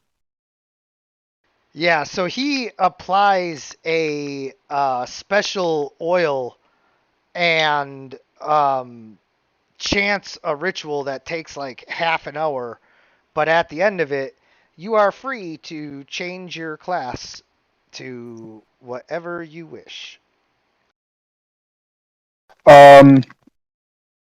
Cool. I'm not gonna change anything as I currently have it, but I will start going into Paladin my next level. Oh, no, I thought you wanted to change it right now. That's what this ritual is all about. If you want to be a paladin, like here, read this book. No, we'll just say that he anointed me. Sure. And now I'm on the path to paladinship. Yeah, like, but he was gonna do a whole thing that like would literally like change. What, your- like a change my stats? Yeah. Not change my stats, but you know what I mean. A stat reallocation. Yeah, exactly. You like the character, but you don't want to make a new one. You just want to make him someone. Yeah. No. It's I'm gonna be a paladin cleric. Okay. Yeah. Well, then here, read this manual, like how to be a paladin. So everything you wanted to know about being a paladin, but were afraid to ask. And he gives you the pamphlets and the literature and anoints you in the name of the church, and your paladinship is granted. No, I ask him for his wisdom, and at that I guess I'll say it in character. Shavor, please, bless me with your wisdom, as I can still see that I would hesitate to bring the force of the light to an enemy that is unrelenting. Even the peaceful willow bends nature to its roots and forces its will upon the very earth in such a way it carves the mountain and cleaves it in two. It drinks the river and diverts its course. It erodes the earth. It moves the house. The willow is the most non-violent, peaceful force of nature that exists. It is just there to provide plant life and shade and shelter, and it's the most beautiful thing, and yet it is also still a force of nature, and you must reconcile uh, the fact that the light exists to burn away the dark, and you are not going to be able to save every lost soul, and you do not know the true history of Visanthus, and now I have said too much, and I turn away and don't say any more as I leave books scattered across my desk uh, and go back into my little papal privacy booth. Alrighty. Talk just sort of watches this sort of scenario unfold and say, well, this is certain.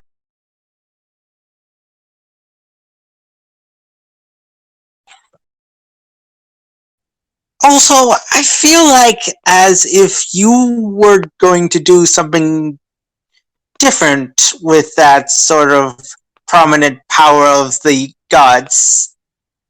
Like, bring someone back or something? I don't remember telling you anything of that sort.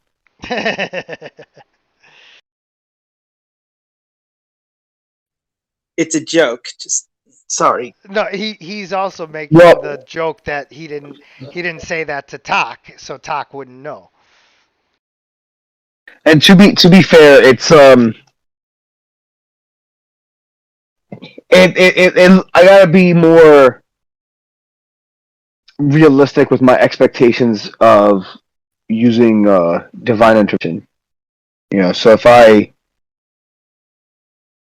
it's with my deity being locked up, it's not like I'm gonna he's only able to operate within limited capacity, so it's not as powerful as it normally would be as a result. And so I can't really bring back the dead, pretty obviously. And I don't really know to its extent of how I could use it, but I'll probably use it more at a later time to see what I can or can't get out of it. But as of now, since it's clear that my deity can't really help me, I have to be a bit more forceful. And Nova is actually not very weak at all. She has a 16 in strength and a 19 in charisma. Not to mention just having 18 in wisdom as a cleric. That's fantastic.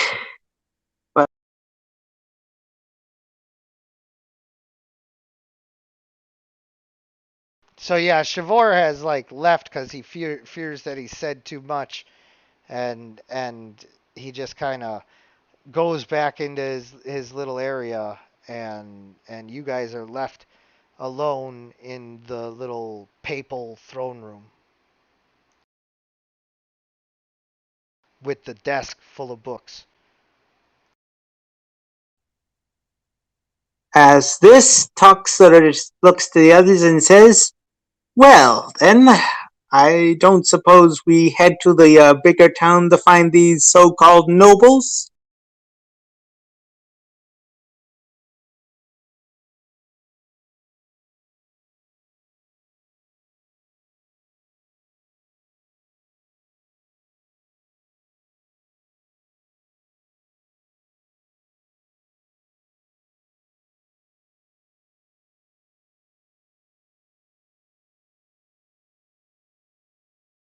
They all just stare at you. Sorry, was something said? I kind of missed that.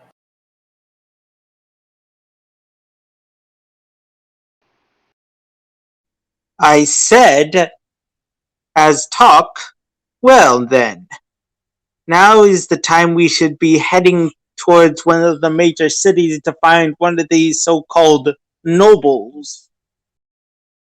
Why? You came all the way here. What are we gonna get done standing around here?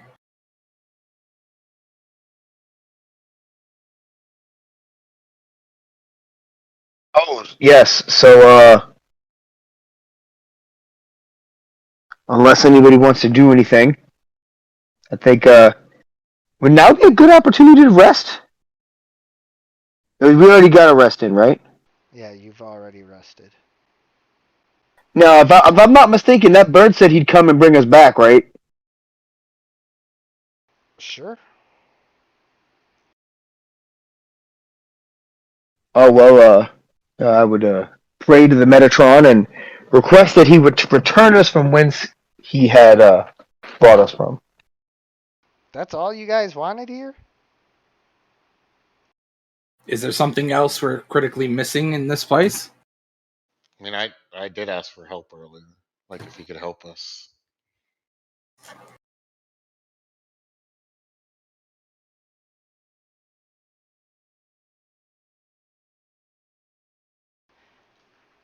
After mentioning that you don't know the entire story of Visanthus, and then fearing that he said too much, Shavor goes back to his private chambers, leaving his desk full of books and you alone You in know his what? room. I read the books.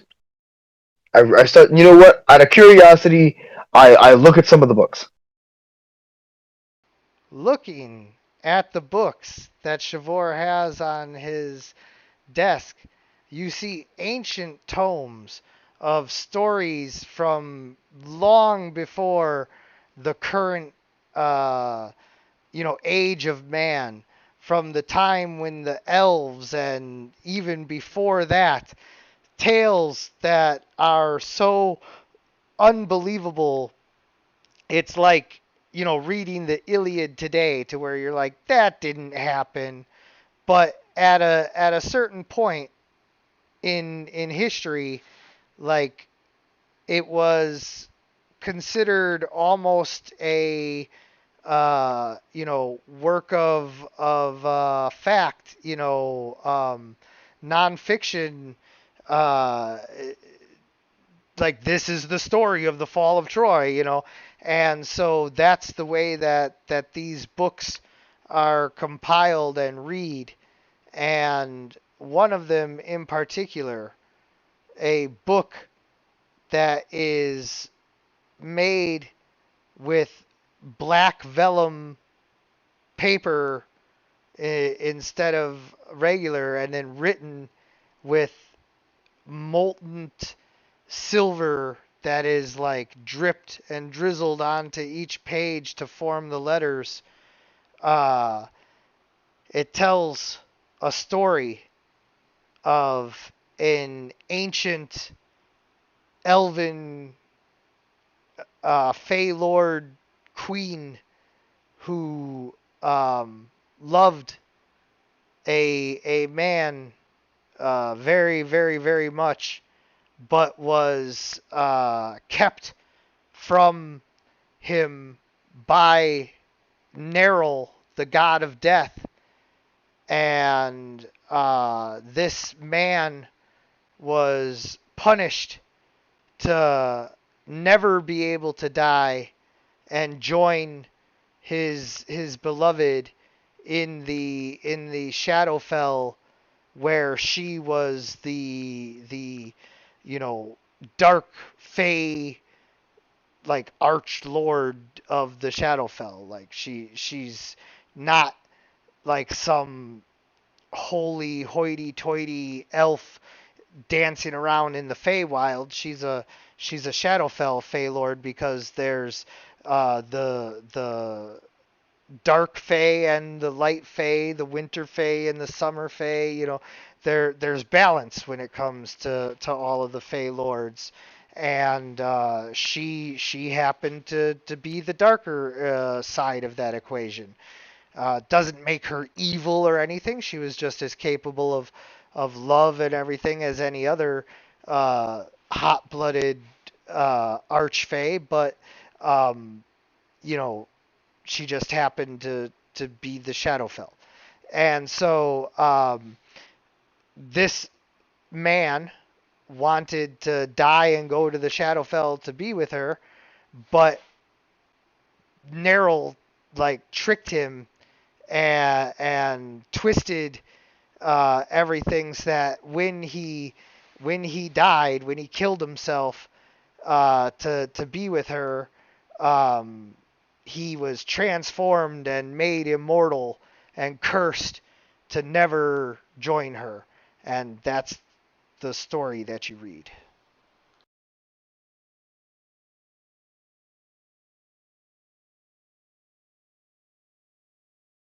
This is very enlightening.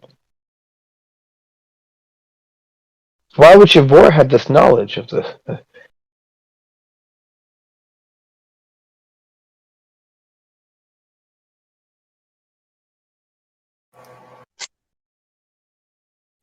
What's more,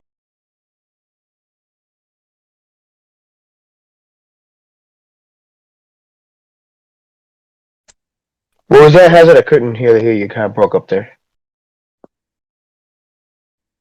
what's more important to note is how it relates to Atlantis.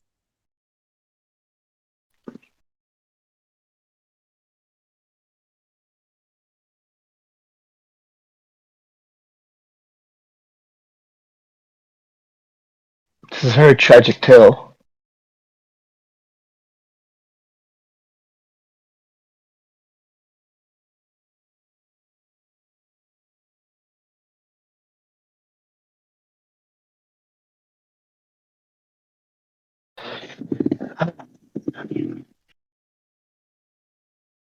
I don't know. With this, maybe there is a way to save Visanthus yet.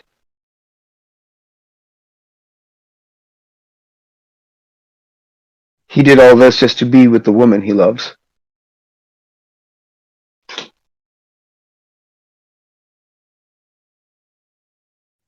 Well, breaking space and time is certainly one way to do it, though I don't advise it. Look, I am no fool. Just because you love someone so dearly does not give you the right to bring the end to the lives of others. The ends do not justify the means there. And even so, I know the end result of his conquest and where it will end. It does not end with him being with his bride. It ends with the death of all things.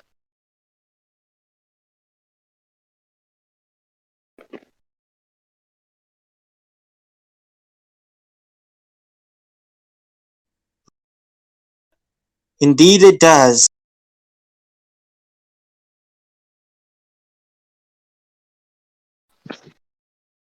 Okay, so if I'm not mistaken, like Visanthus was in love with this girl, and then horrible things happened to her, and he became a vampire to try to be with her forever. Yeah, that's you guys deduced correctly what I was hinting at there. Yep. Does it say any? What else does it say about the woman? Like, what ultimately happened to her? It doesn't say. She was a powerful archfey of the Shadowfell, and death itself prevented her from being with her true love. Okay. So it seems he wants to make death irrelevant so that he can be with this archfey woman. It seems as though the solution to our problem resides in another plane.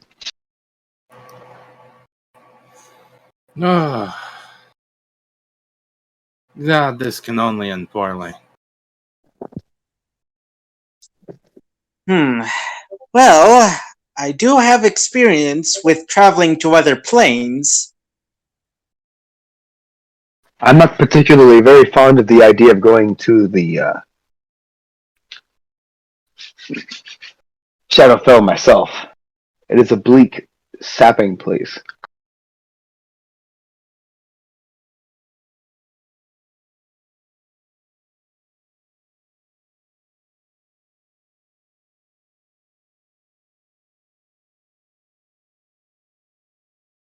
And Oh, just for the record, the eagle like never left. It just went back into like spirit invisible form. Like he's ready to take you guys like wherever you want to go. Not that I'm well, that's rushing. neat. Not that I'm rushing you. I'm just making sure that you're aware that like once you're done gathering information and everything here, which yes, now you have gotten like at least something out of your trip here. I'm not saying there's nothing more you could get. I'm not saying there is something more you could get. I'm just saying that now that you've gotten something, if you decide that you want to go to someplace, the eagle is ready to take you wherever. So. I'm so glad you told me that, Gandalf. Ah, thank God. Yo, can we? Let's just go drop it off in the volcano so we can go have their dinner. That fucking. Oh my god. I've been talking about that shit for fucking decades. When that one gonna fucking die? Never. And it actually makes sense, but either way, If I were to suggest anything out of character, maybe you could teleport us to where Sagi's soul is? wait, no. I know where we need to go. We need to go to that place it was like a mausoleum, and there was a body that was buried in it. And Sagi wanted to carve the symbol of his people's meaning for heroism onto his forehead, and we were like, no, don't do that. Because inside was the body of a man who was a warrior for the Raven Queen, and he was laid there to rest. And there was a portal to the Shadowfell there. Yep. However, if you ask me to point at it on the map, I'm gonna say I don't fucking remember.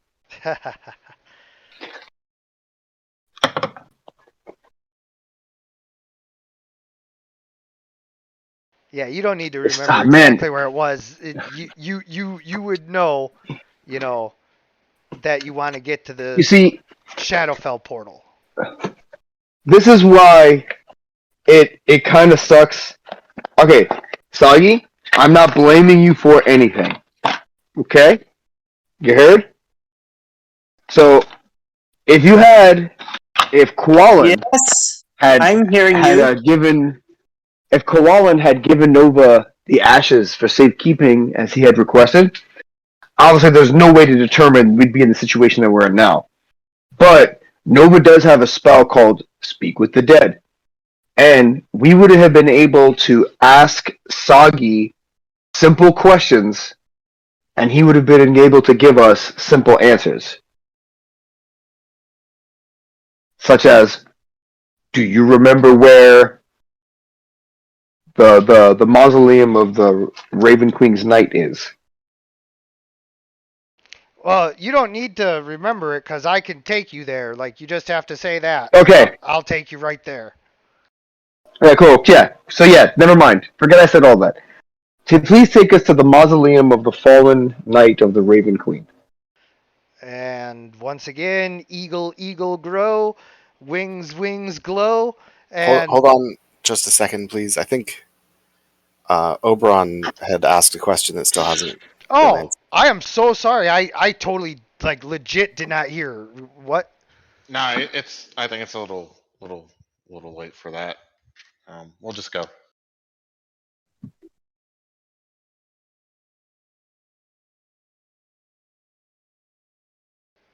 Well, I mean, I don't want to deny you the ability to like influence the story here.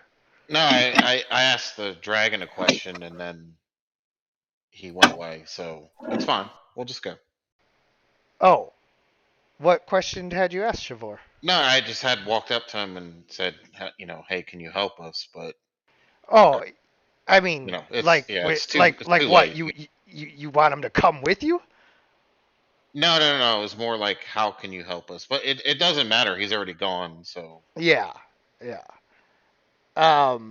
So Oh. yeah, yeah. I like the way you think, by the way. Hey, dragon, holy dragon person, could you like help us with this? Well, I mean, he could, you know, give you information like you just did, or Well, he you know, definitely didn't mean to do that. You guys stole that information. yeah, it's fine. We can just go.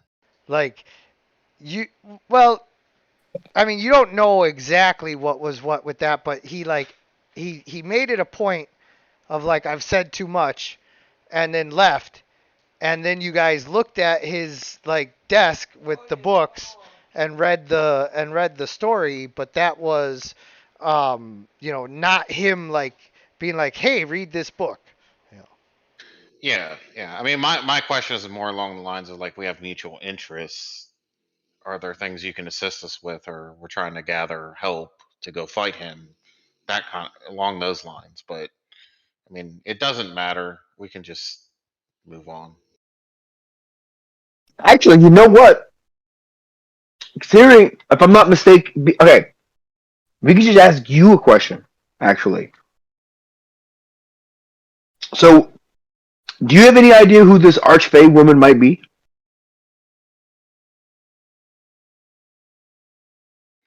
Mm, I don't know. I mean, it would make sense because I am a warlock that I would have some knowledge, but I don't know. I think that's a DM question, right? Not necessarily. I mean, like I'm sure at least one of you like knows exactly who this is. And if not, then like that's cool too. Then all the better.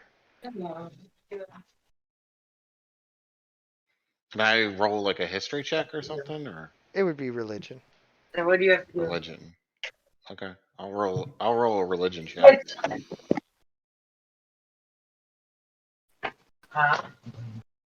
Yeah, you are not sure. You don't know, who it could be referring to. There's been uh, a lot of archfey, mentioned, but they're all very enigmatic and alien to anyone who is not part of that fey culture. Did the book we read about this about that told us about this? Did it mention the woman by name? No. Okay, just that they reside in the Shadowfell. Yeah, that they're an archfey of the Shadowfell, powerful fey lord, queen, stuff like that. I mean, mine's the Raven Queen, so I do have a question for you, real quick. Um, I suppose this might be a question that may be answered at another time, but he's a vampire. Why doesn't he just go there? It There's a difference between being uh alive on the Shadowfell and like being a spirit on the Shadowfell. His body can enter the Shadowfell, but he can never like interact with her. It's kind of like the ethereal. Um, The ethereal. She's like in the ethereal plane of the Shadowfell. Like she's a higher being. yes, yes. So like, his spirit can't touch her spirit, and like they can't be together because of that. Okay.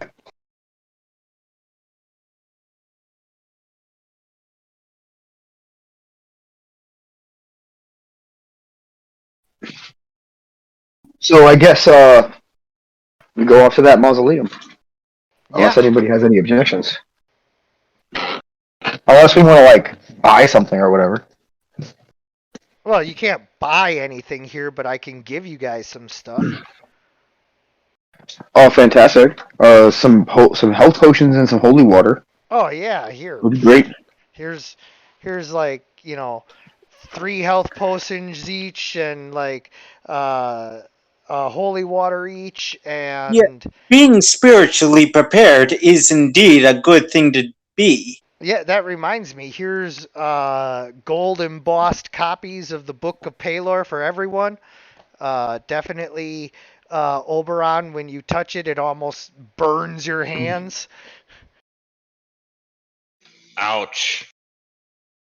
I have a question about the Shadowfell. Um, does it have like, if we go there, right? Will it have like lingering effects on us, like blight or something that would like deform us over time?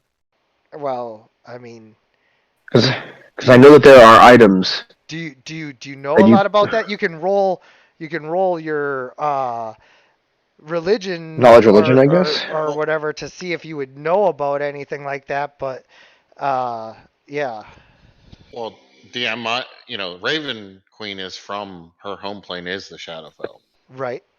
So would he? Okay, so I ask Oberon.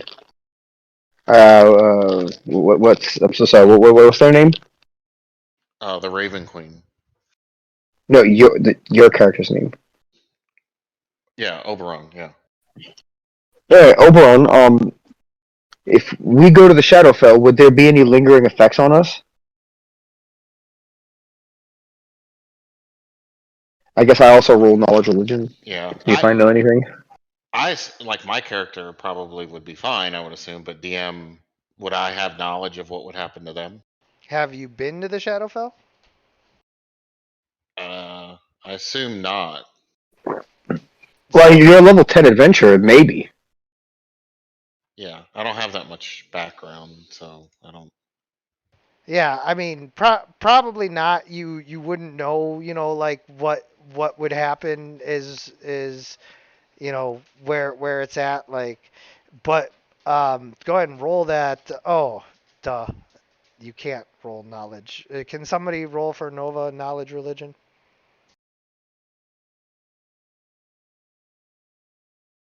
Uh, You could try to help me All right, with the help action. so the only thing you really know about the plane of shadow is that like that's where souls go first when they die. Okay. All right, cool. So I wouldn't even bring up whether or not there'd be any lingering effects because I wouldn't even know if there are any to begin with. Okay, so yeah, I suppose we go off to the mausoleum, and then what do you want to guys? What do you want to do next? I mean, we could just open the casket and go in. let's do it. Yeah, all right. I guess we go in All right. unless anybody else decides not to. Oh yeah. Anybody have anything to say before I do this? Scar just says, "I go where you go, Captain." Oh yeah. Make no mistake about that. The eagle ain't leaving nobody behind. So the eagle, does the glowy, growy, goey thing, and you guys are brought to the mausoleum. He drops you in front of it, and then spreads his wings and flies straight up into the sky without even having to do a downstroke. His wings just spread like some kind of angel eagle hybrid, and as he streaks into the sky, he turns back into a beam of light and disappears. And you guys are in front of the mausoleum that you had visited so long ago with none of the characters who are currently here. Uh, but nonetheless, find yourselves at the entrance with a stone door from ancient times leading down into a round hill barrow type of mausoleum. This is exactly how Sagi described it.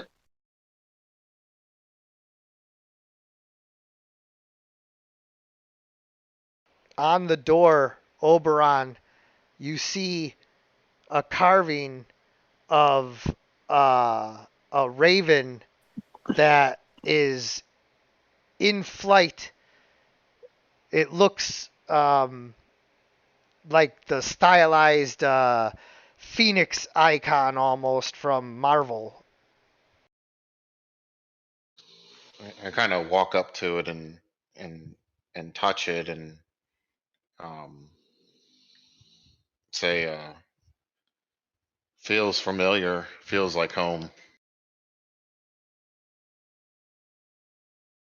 The cold stone door feels almost warm to your touch as you run your fingers along the edges of the etching. Are the doors closed? Yes. So I'll try to open the doors. The door gives effortlessly before you, opening up into a dark circular room with two sarcophagi in the middle. Instantly, torches of blue flame light up, casting a dark black light like effect across the entire room. The eerie, darker shadows, because of the bluish light, dance and flicker, and as they do so, they begin to coalesce and form into the shape of a giant, shadowy monster. And as that happens, we draw to a close for this session of Heroes Wanted. I want to thank you guys for playing. I want to thank anyone who's watching. And as always, everyone, Good good gaming. gaming. Good gaming.